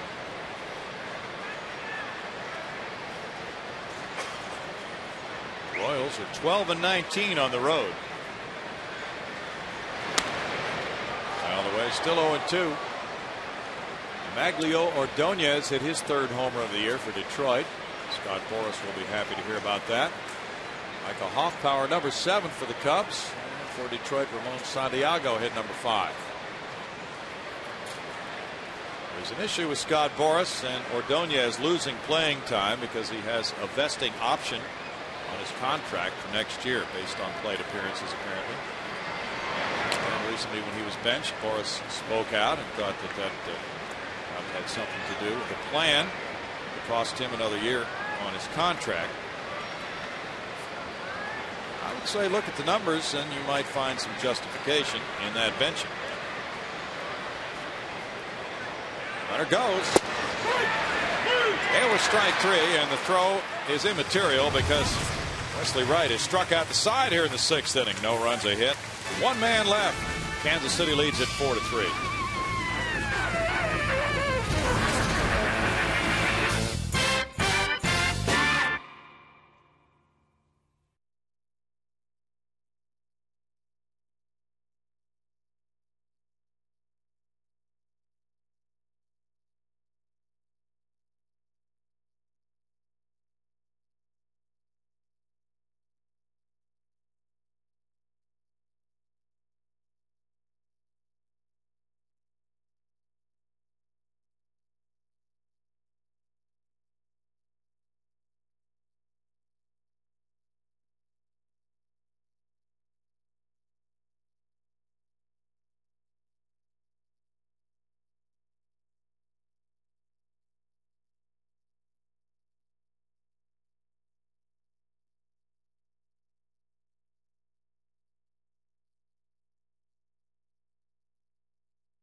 6th inning, and here's the Frost Brewed Coors Light freeze cam showing you base running. Fly ball to Meyer in center. Carlos Lee at second. Tags goes to third. Throw goes in to Martin. Lance Berkman tags at first. It's in at second ahead of the tag by Bloomquist, and then the sac fly by Matsui scores lead. And the Astros at that point got run number 3 home in the 4th inning to tie it 3-3. Now it's El Caballo leading off the home 6th inning. It's kind of a role reversal there with El Caballo and Lance out there dashing around the bases, and Matsui being the run producer. 2 balls, no strikes. Lee with a double, make it 3-0. Lee has a double and a walk at 2 runs scored.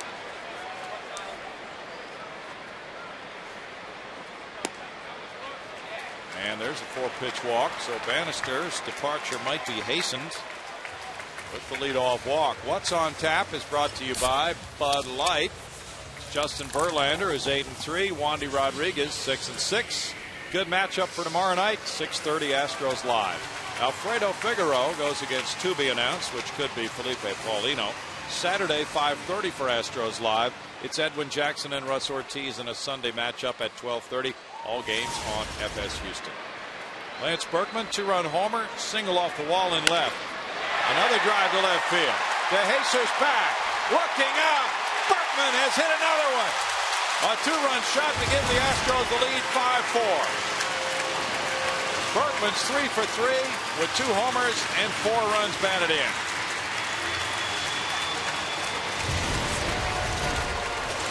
Right after a 4-pitch walk, he rips one to the Landry's Crawford boxes. Yeah, Bannister really playing into Lance's hands, working him away.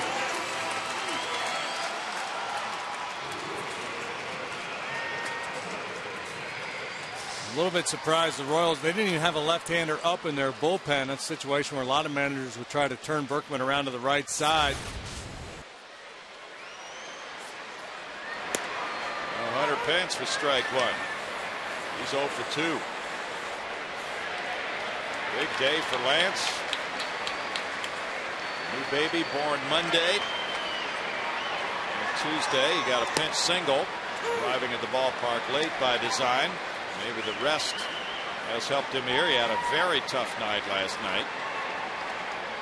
No balls, 2 strikes. Baseball can be a bounce back game. 0-2 to Hunter Pence. Pence now has 16 homers, 42 runs batted in. Behind Carlos Lee for the club RBI lead. Chris Sampson's warming up for Houston. Juan Cruz for Kansas City. Shot to Tien. 1 out.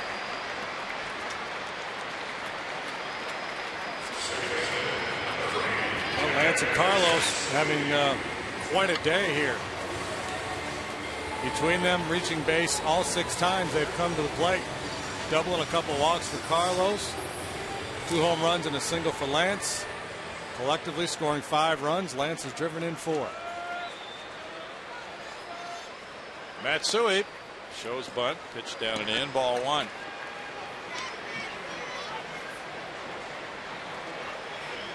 It's the 24th multi-home run game of Lance's career. His career average against the Royals will go up over 400. 1 ball and 1 strike. He's been sitting on 999 runs batted in for a few days. He blew past that 1,000 mark. Headed for the next milestone now. Matsui with a high bouncer. Jacobs with the toss to Bannister just in time. 2 outs.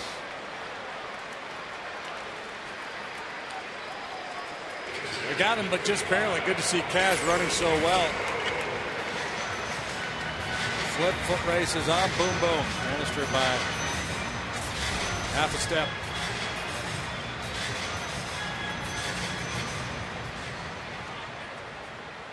Humberto Quintero single to right field in the 2nd, grounded out to 3rd in the 4th.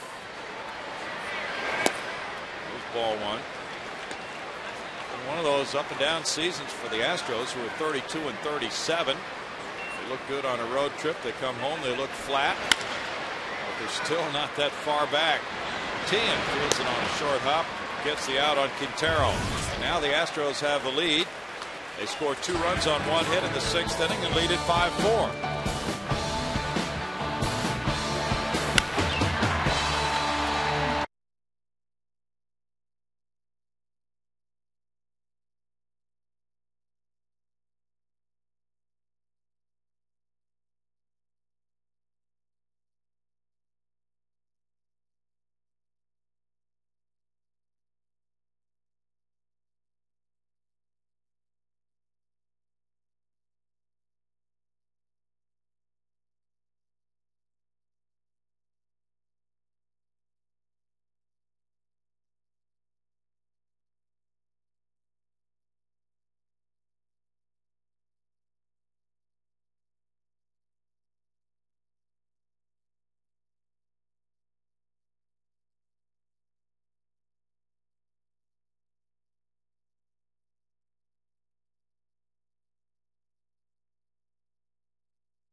It's 5-4 Houston on a Lance Berkman 2-run homer, his 2nd of the day. Home Depot presents doing more on defense, showing you Brian Moeller. Bases loaded situation, 1 out. Royals 4th inning. High bouncer off the bat of Brian Bannister, and it turns out to be a 1-2-3 double play started by Moeller.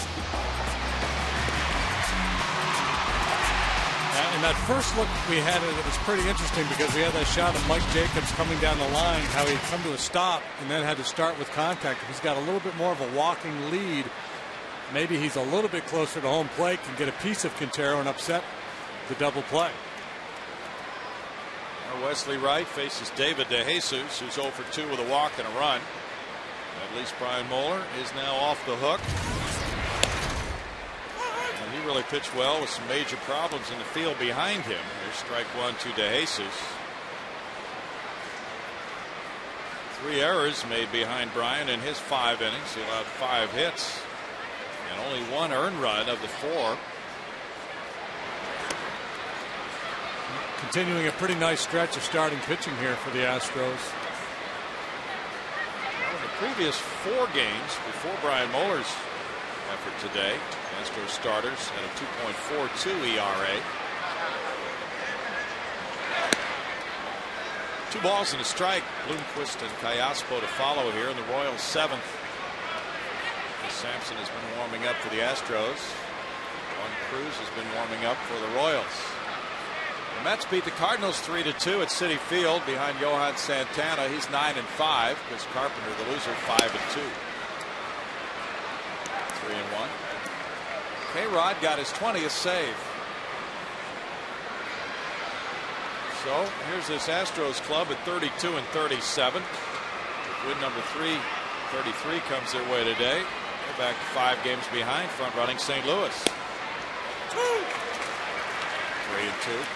Milwaukee has a chance to tie for the lead with a win later on. Cardinals have lost their last 2. Brewers are on the short end of it right now, trailing 4-3 to Minnesota. That's the way it's been the last few days in the NL Central. Tough to get victories. Fly ball, left field line. Carlos Lee breaking over and running up against the stands. It's out of his reach. So 3-2.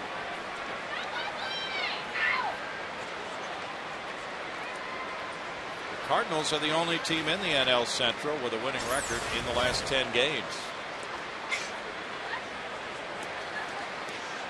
Carlos giving him a chance if that ball stays fair to make a play on it. It's a difficult corner to play down there. So a little room between the foul line and the stands.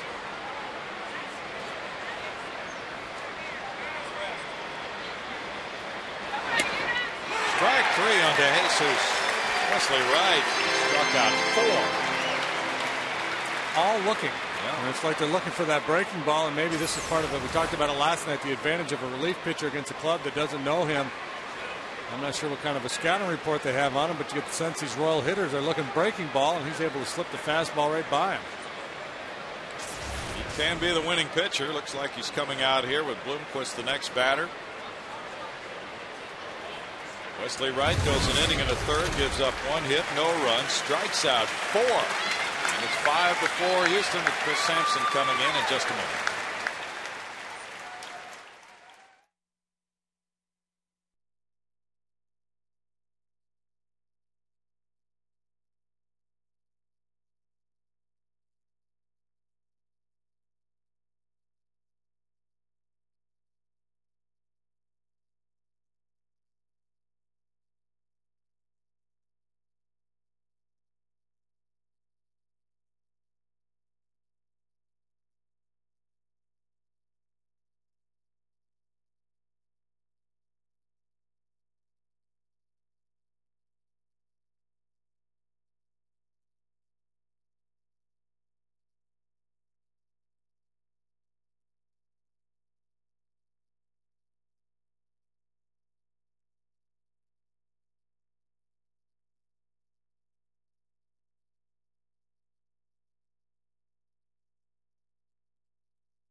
In 2007, up against Jeff Kent's game-winning home run in the bottom of the ninth, Game 5 of the 04 NLCS. It's up to you, folks. Vote early, vote often. Chris Sampson comes in. He's 3-0 with 3 saves. Yeah. And 2 outs to get here in the 7th, and likely Hawkins in the 8th, Valverde the 9th. That would be the formula. See how it plays out. Always a risk when you take a pitcher out of the game that was throwing the ball as well as Wesley Wright was. Sampson's been money lately. He's been money all year. Quintero over for the foul pop. Won't get to it. Strikeout high in the major leagues for Wesley Wright. 4. His inning and a third. No balls, 2 strikes. Sampson's been very reliable, including an appearance last night just a few hours ago, coming in, throwing 9 pitches in a 1-2-3 inning with a 2-1 lead in the 7th inning. Line foul. Still no balls, 2 strikes. Sampson has 12 holds this year. A hold is when a reliever comes in a save situation and holds on to the lead. Congratulations. Yeah. Good play. High fives all the way around. It's a real bonding experience, the foul ball into the crowd. Is it? Yeah, you know, people around you kind of congratulate you. Look at that. Oh, my. That is a big-time play. That's the play of the day right there. He risked serious injury to himself. Ironic, the day where the Astros have made 3 errors. The fan can make that kind of a play. Oh, nice pitch. Sampson gets a strikeout on Bloomquist. He pinpointed the slider.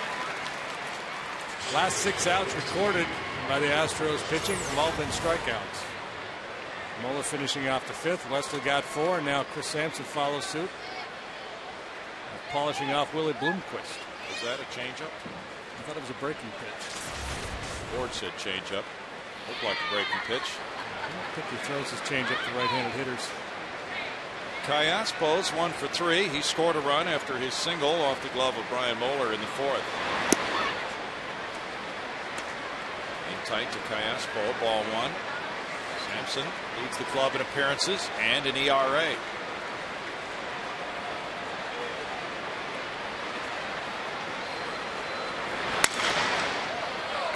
caught by Tejada on a broken bad liner for a 1-2-3 seventh for Wright and Sampson. Very good relief work for the Astros, who lead it 5-4.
A pair of 2-run homers and a single. Carlos Lee has been a rally sparker. He has led off the 2nd, 4th, and 6th innings. Reached base all 3 times. Scored runs all 3 times. The Astros so far overcoming 3 errors that have led to 3 Kansas City runs. Jose Guillen 1 for 3, a couple of runs and a double. And Juan Cruz comes in, and you'll see the Firestone in-game box score. Darren Erstad will be the pinch hitter here in the bottom of the 7th inning for Chris Sampson. Cruz is 3-2. His ERA is 5.46. A pretty high ERA for Cruz, but sometimes the ERA for a relief pitcher can be a little deceptive. He's got 19 strikeouts, but look at the walks. 17 walks in 28 innings. That's a big number. Erstad ripped a pinch 2-run homer last night to give the Astros a 2-1 lead.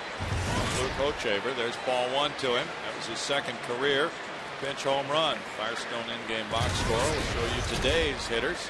6 hits for each club so far. Good movement there for Cruz, brings it into the zone and evens the count at 1-1. Cruz has a very good arm. Last pitched 4 days ago against St. Louis with 1 scoreless inning. 1 ball, 2 strikes. He signed a free agent deal, a 2-year deal for $5.5 million with the Royals in February. Last year with Arizona, he was a huge strikeout pitcher. He led National League relievers in average strikeouts per 9 innings, averaging 12.37 strikeouts per 9. 2-2. He's always had that good arm and good assortment of pitches. Command has been an issue for him over the years. They've added some big arms to this bullpen. Farnsworth, we saw him last night, but he blew out with his groin.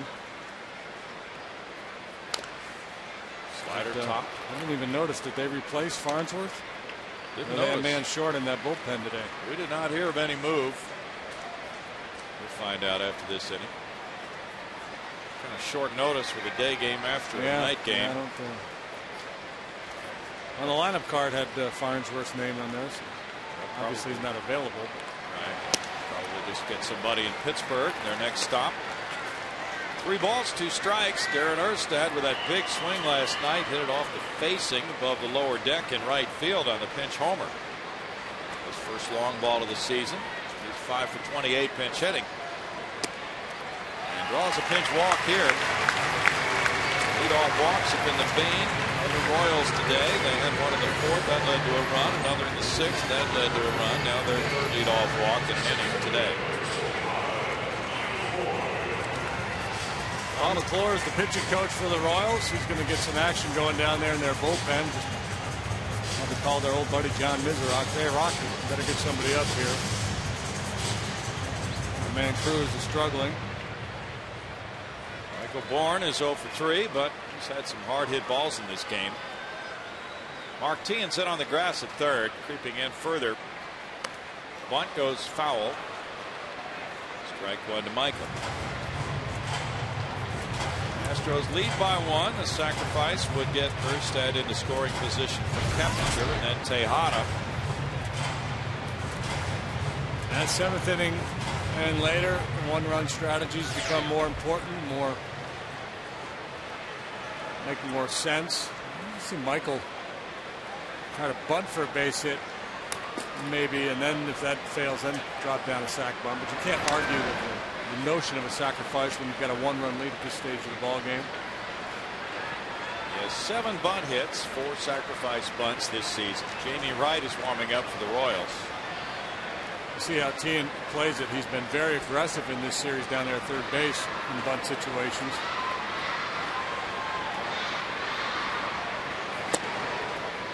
Not quite as aggressive here with staring right into the face of Bourne, where Bourne's got a good look at where he is and Michael's ability to hit the ball the other way. Teahan's got to be a little bit more cautious. Either that or double check his insurance policy, make sure everything's in order.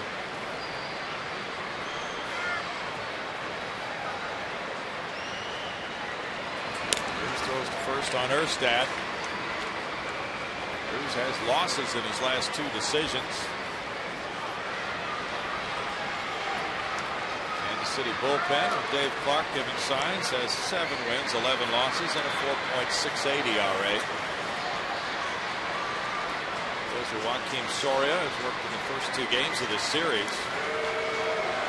Soria got the win last night and the save Tuesday night. Twins 6, Brewers 3 in Milwaukee, top of the 7th inning. Scott Baker pitching. Mike Burns started for Milwaukee. 5 2/3. Didn't we have a Mike Burns at one point? I think it's the same guy. Same guy. Wow. Yeah. It's been a while. We'll have to check. 2 balls, 1 strike. Joe Creedy hit home run number 11 for the Twins. Casey McGee and Prince Fielder both went deep in the Milwaukee 6th inning. Fielder now has 18.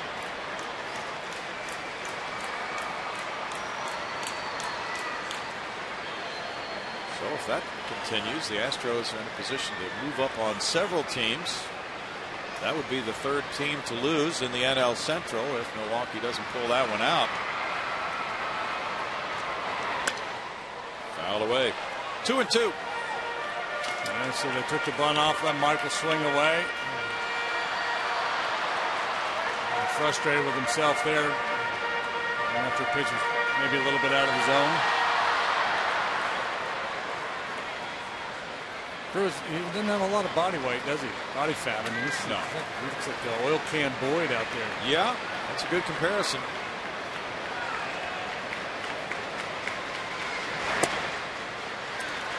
It's 3 balls, 2 strikes. He's long and lean. Considered to be by many a very good build for a pitcher.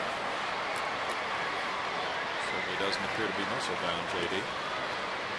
But we look at the guy's arms, but the legs are key for a pitcher. They're going. It's foul. Cruz is 30 years old. He signed with the Cubs in '97. He's from the Dominican. I think if you were to build the perfect model for a pitcher, you'd probably start with Nolan Ryan's body.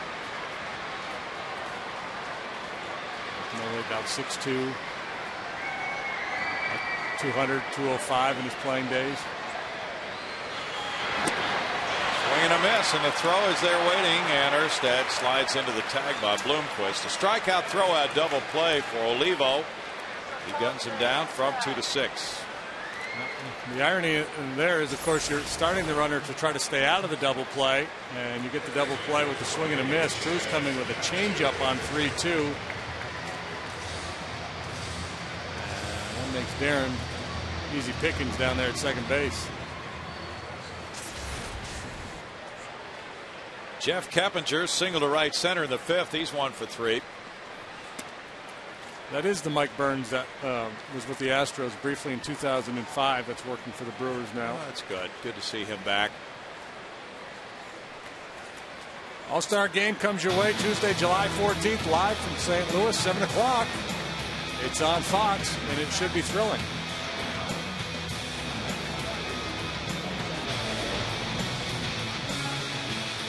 Who won last year's All-Star Game? American League. American League? They win all the time. Yeah, what's going on with that? They have sheer dominance over the National League in this era for some reason. Strike makes it 1 ball and 1 strike, but it did not help Tampa Bay to have the home field advantage in the World Series. No, and if you were playing the Phillies in the World Series this year, you would want them to have home field advantage because for whatever reason they've been brutal in Philadelphia and very good on the road. That is just crazy. They're 13 and 22 at home, 24 and 10 on the road. Got it backwards in Philly. Hit hard and diving play by Bloomquist. He robs Keppinger. Sparkling effort by Bloomquist to end the 7th inning with no runs, no hits, and nobody left. We move to the 8th. Bloomquist stretching out to keep it at a 1-run game. 5-4 Houston.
Astros clinging to a 1-run lead, 5-4, top half of the 8th. Astros and the Royals finish this series this afternoon. Then over the weekend, the Detroit Tigers come to town. Friday night, Saturday night, Sunday afternoon should be fun. Adam Everett back in town playing a solid shortstop for the Tigers. Curtis Granderson, 17 home runs, Miguel Cabrera, but the pitching, Justin Verlander, Edwin Jackson, both up this weekend for the Tigers. It should be interesting.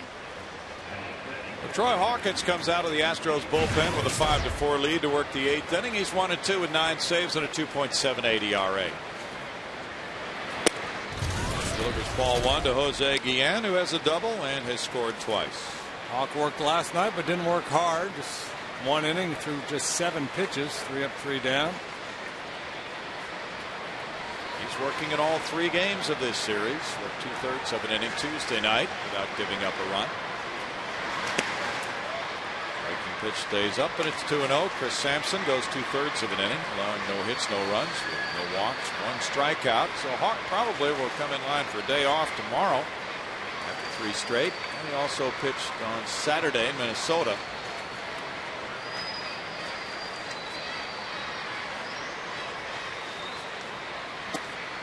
Up and in for a ball. Roman Colon is warming up for Kansas City, and it's 3-0 here to Guillen with Jacobs to follow, and then Martin.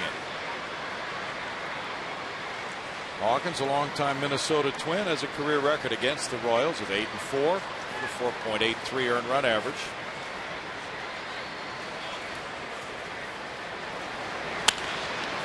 Ripped and backhanded by Keppinger. 3-0 pitch.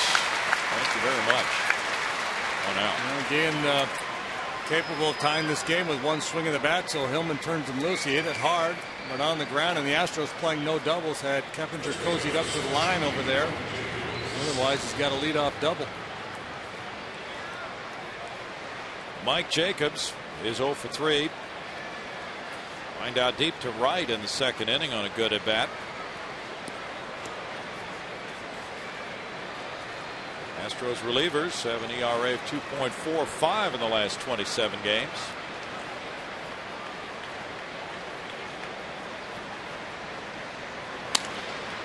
Bouncer goes foul for strike one. Yeah, it seems like every time you look at the Astros recent games, you think, oh boy, this looks like a tough stretch. They come back and win one. They pick up games on 2 or 3 teams ahead of them in the standings. And if they do that with a win here today, they're only 5 games back. Yeah, we've been talking about their struggles here at home, but they did go 7-3 on the last homestand, mostly because they pitched so well. The final 2 games, 2-1 wins over the Cubs. It would seem that they're simply going to have to break out offensively to make big gains in the win column. 1 ball, 1 strike. They're pitching at home. The ERA for the season is under 4 at home. That should be, with an average offensive team, enough to yield a winning record. It's 3.91 at home coming into this game.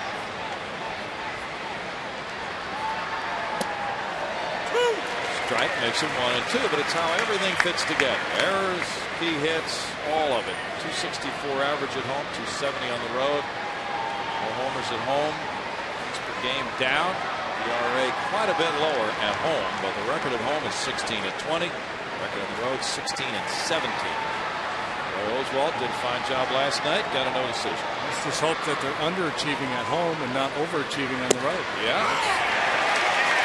We'll be able to tell you more in August and September.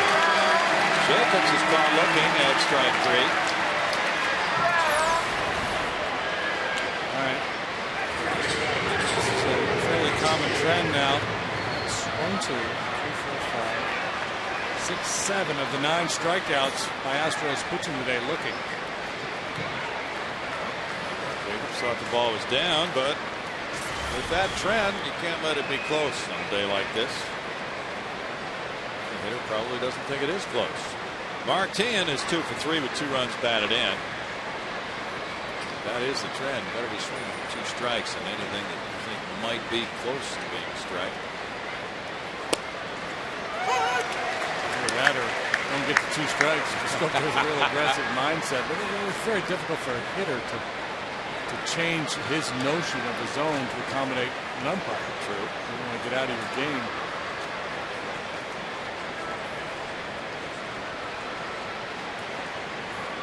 Troy Hawkins been around a long time. Very durable. Still throws hard. Heck of an athlete. He had a scholarship offer to Indiana State to play basketball.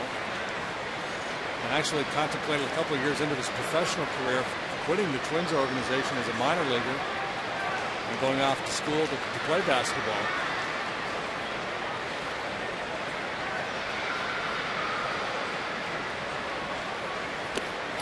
The story goes it was sometime in the summer months, June or July, and he was at home talking to his grandfather and said, I think I'm going to quit and go to school. And his grandfather said, when's school start? And he said, late August or September. And his grandfather said, where are you going to live between now and then? Because quitters don't live in this house. Whoa! And Hawk grew up in a tough town, Gary, Indiana, and a lot of his buddies were struggling to find something to do, working odd jobs and stuff. And he was, although not a lot of money, just making a regular check as a minor league player. So this doesn't look so bad after all. 2 balls, 2 strikes. Rivals of Glenn Big Dog Robinson in high school. Huh?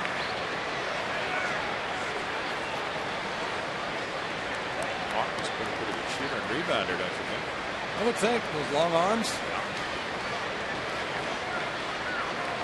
Probably silky smooth. Probably pull up and nail that 18-foot jumper.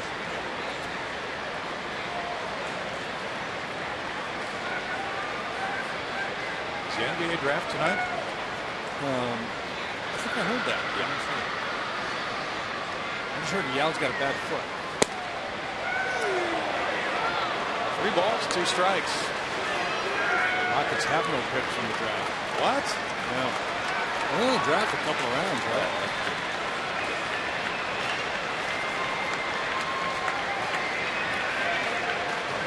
Not a whole lot of anticipation about what's going on with the Rockets on a day like this.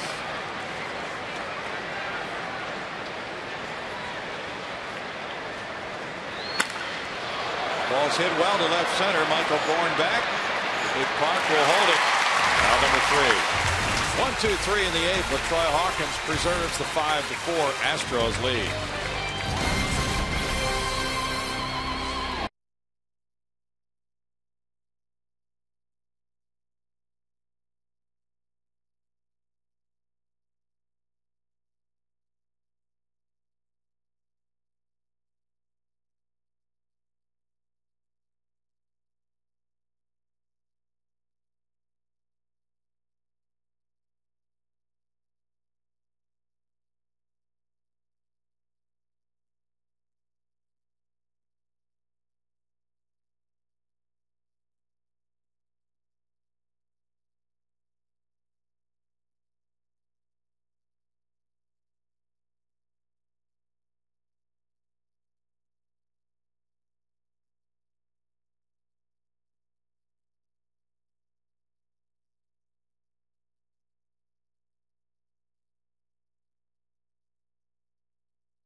It's time to bring you up to speed with the AT&T Rapid Rewind.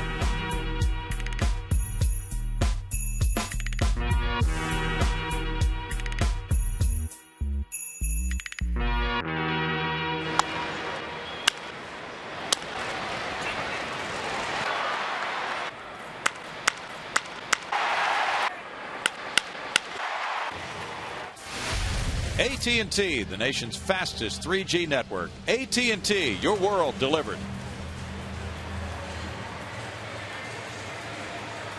Good crowd here on a Thursday afternoon as watched a back and forth game. The Astros lead at 5-4. Roman Colon comes in with no wins or losses, 1 hold and a 4.09 ERA. He worked a 1-2-3 inning last night. Bannister solid, but on the wrong end of the decision. Then Cruz, now Colon. Miguel Tejada's 0 for 3. Strike 1. Cruz, 1 inning, no hits, no runs, 1 walk, 1 strikeout. Bannister 6 innings, 6 hits, 5 runs, 2 walks, 3 strikeouts. And the final line for Bannister doesn't look too good. Those home runs, obviously, the big blows against him. 0-2 to Tejada with Lee and Berkman to follow. I feel like a pitcher had a little bit of bad luck when he allows 8 base runners and 5 of them score. Yeah. Well, that's what power does for you. That's why you're going to have those guys who can hit the ball out of the ballpark. You need some sluggers. Whoa. 1-2 from 30-year-old Roman Colon from the Dominican Republic. This ball gets away, and it's up. It's upper than up. It's way up. And maybe they've thrown him a 55-foot fastball in the dirt. Now they airmail this heater. probably expect him to be diving the way they're pitching. And they get a strikeout. One out here in the home eighth inning. Now it's Carlos Lee.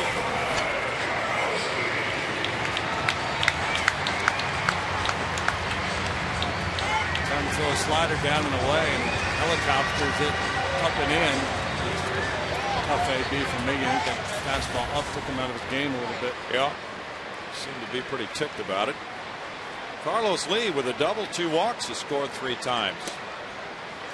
Strike one to him. That fastball up on Miggy got Carlos's attention too. He was leaning back on his heels.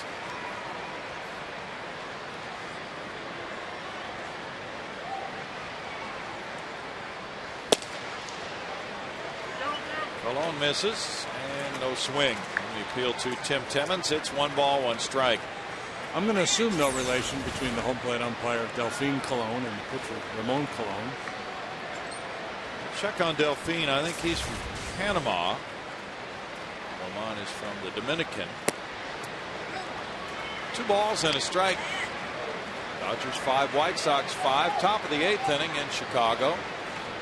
Dodgers handed their starter Chet Billingsley a 4-0 lead, and he coughed it up, giving up 5 runs in 6 innings. Delphine Colon is from Puerto Rico. Oh, is it? Okay. And he lives here in Houston. That's what I had heard. 3 balls and a strike. The Astros have a new build-to-lease agreement for a new complex in the Dominican. Hot shot, diving stop. Bloomquist gets up, goes low, and Jacobs can't hold it. Terrific effort by Bloomquist. His throw bounced. Jacobs couldn't hang on to it. And Lee will get on for the 4th straight time in this game. Yeah, how are you going to score this one? Hit. I mean, Bloomquist makes a spectacular diving play, but once he's to his feet, the good throw nails him, and it wouldn't have been close. Great play. On throw, bad play. I think if you break that play down into 2 halves, you probably have to give him an error. It is an error. Nothing wrong with that call, really, because, once he made the diving play and got up, he had time to throw him out, made a bad throw. Lance Berkman 3 for 3. Knocked down on the bare hand, and Colon throws to second for the forced play on Lee. We're out number 2 from 1 to 6. The error on Bloomquist was his 4th of the year. Yeah, it's a tough error, but this is the major leagues. This is the land of tough errors because a lot is expected of these guys. And the irony is, if the ball goes off his glove or just can't get a throw off, it's clearly a base hit. Did you see on that replay? It looked as if Bloomquist might have had his foot off the base when he took the throw, but you had alluded to that earlier on the play the Astros had at second when Matsui had to jump. Now here's Hunter Pence 0 for 3. It's a different type of play. The umpires will give you that call if there's a runner coming in. Yeah, if it's an accurate throw and you're just leaving the bag, catching an accurate throw, and you're not cheating too much, they're going to let you go. But if the throw pulls you off, they're going to call the base runner safe. So we've seen both examples in this game.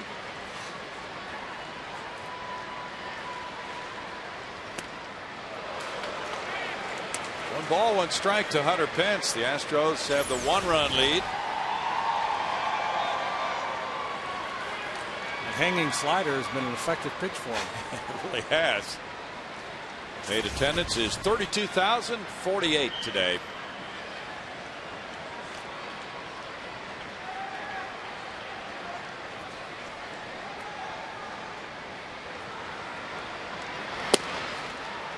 Strike for Colon. That makes it 1-2. Our buddy in the radio booth, Dave Raymond, he says there's a striking resemblance between Ramon Colon and Harold Reynolds. Yeah? I see some Harold Reynolds there. Yes. There is some Harold there.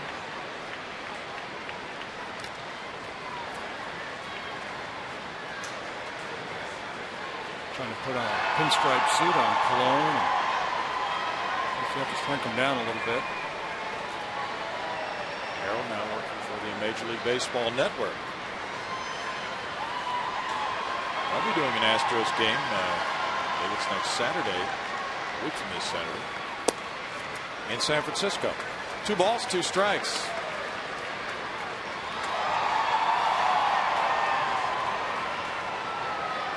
Minnesota still leads at Milwaukee 6-3. The Brewers are batting bottom of the 8th inning. Cleveland is at Pittsburgh tonight. Cincinnati's at Toronto tonight. The Reds have lost 4 in a row. They have Johnny Cueto pitching tonight. Berkman takes off. Throw from Oliva. Sails a little bit. He's safe. Steal number 4 of the year for Lance Berkman.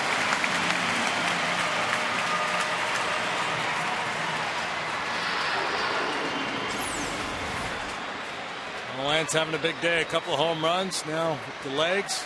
Steals the bag. He had a good play on the bases earlier when he was able to get into second base. Back end of a play at third on Carlos. RBI opportunity now for Hunter. Valverde, a little breathing room. The Puma is back. Slider swing and a miss. And strikeout number 2 for Colon ends the Astros 8th inning. No runs, no hits, 1 error, 1 left. Moving to the 9th. It's 5-4 Astros.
It's coming up after the ball game. A lot to go over today for Kevin Eschenfelder and Jimmy Wynn. Highlights and analysis.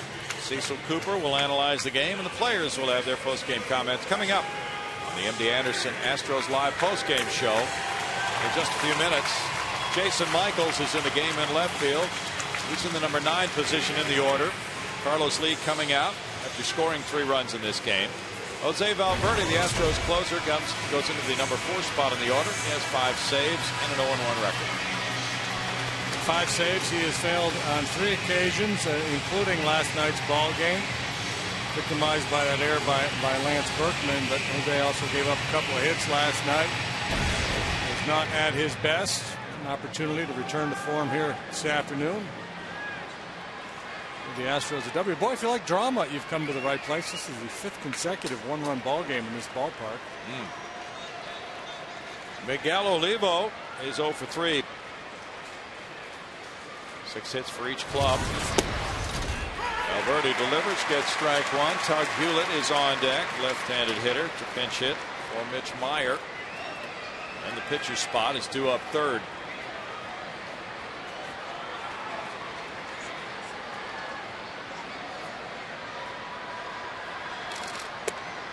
Valverde deals, and it's 0-2 after LaTroy Hawkins has a 1-2-3-8 with a strikeout. So far, 3 good innings of relief from the Astros relievers, Wright, Sampson, and Hawkins, allowing just 1 hit. And they have combined to strike out 6. Those 3 in. 4 by Wesley Wright. Still 0-2. Valverde making his 8th appearance since returning from the disabled list, with an ERA of 0 in the previous 7 games. As JD mentioned, the run he gave up last night, even though he allowed 2 hits, was unearned. Mitch Meyer had reached on the error by Berkman and came around to score the tying run in the 9th.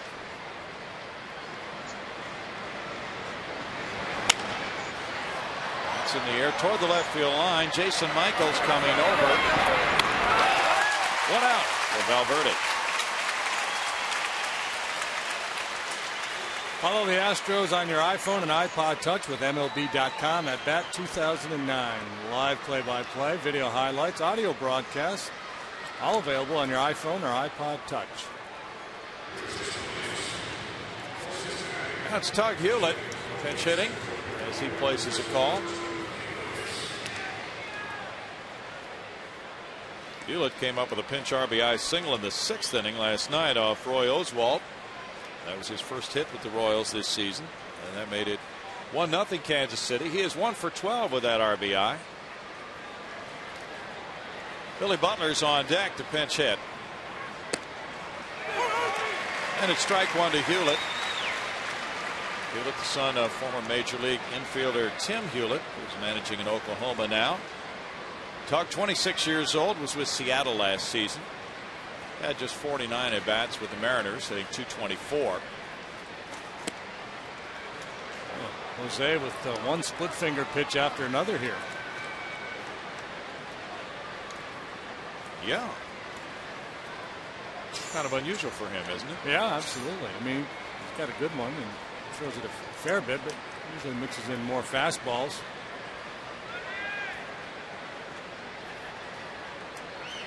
Maybe it's the report they have on these hitters, or maybe just, there you go. Sometimes the pitcher will come out of that pen and just feel like he doesn't have his best fastball, and we'll go to plan B. And once you establish that off-speed pitch, buy yourself a little room with the heater. Gets a split finger grip, takes that into his glove. He can adjust from there. And there's a little roller out to second base. Matsui over to Berkman. 2 down. The Royals are 6-10 in 1-run games, but they've won 2-1 and 4-3 in 11. Now the Astros trying to turn the tables, and it's pinch hitter Billy Butler coming up. Butler's got 7 home runs this year.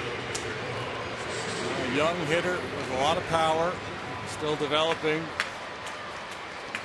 Probably the most dangerous hitter on their club. Although this, a little bit different coming off the bench. He's only had 1 pinch hit at bat this year.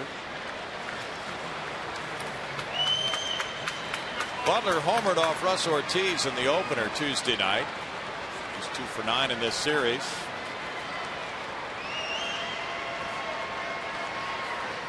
Billy's hit .311 in his last 18 games.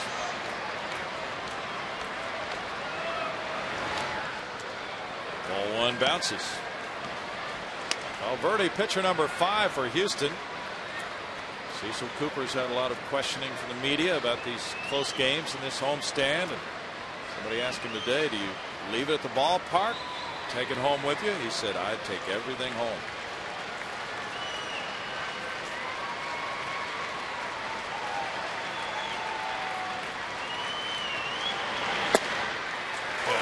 One of the tough things with that job.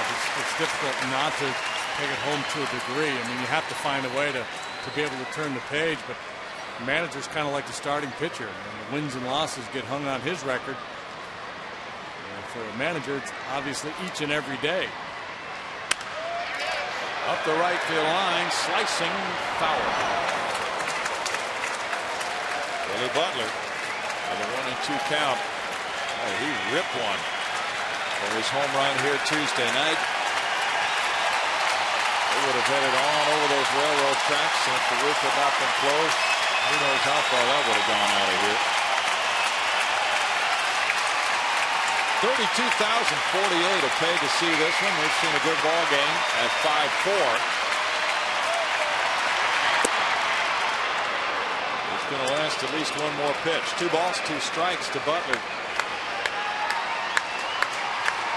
Alberta, the league leader in saves each of the last 2 years, trying to get the final out. And it would be a win for Wesley Wright.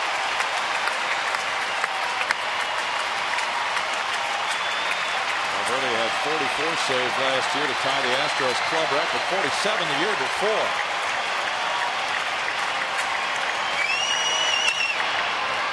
In the air and foul out of play again. Padres and Mariners underway in Seattle. 1-0, bottom of the first inning. Jared Washburn pitching for the M's against Wade LeBlanc. Padres have really been hit hard by injuries.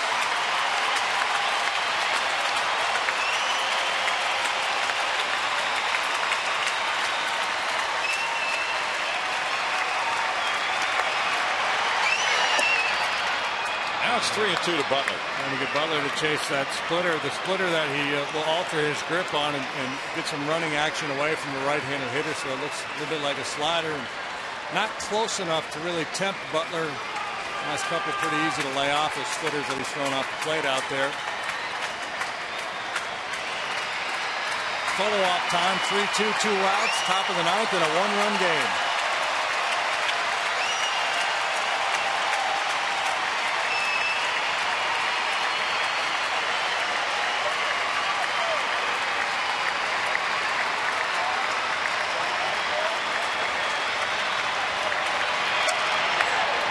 Battle continues. Boy, you better stay away from this guy. Yeah. He got a pretty good swing at that heater. It was out and up a little bit. If that ball's down, I think it's just down about 6 inches. That's the one he's going to get to. He has to rise up to get to that one. He couldn't square it up. That's a home run swing this kid possesses. Well, a foul ball he hit up the right field line is a little scary too. So maybe a split finger here. We'll see.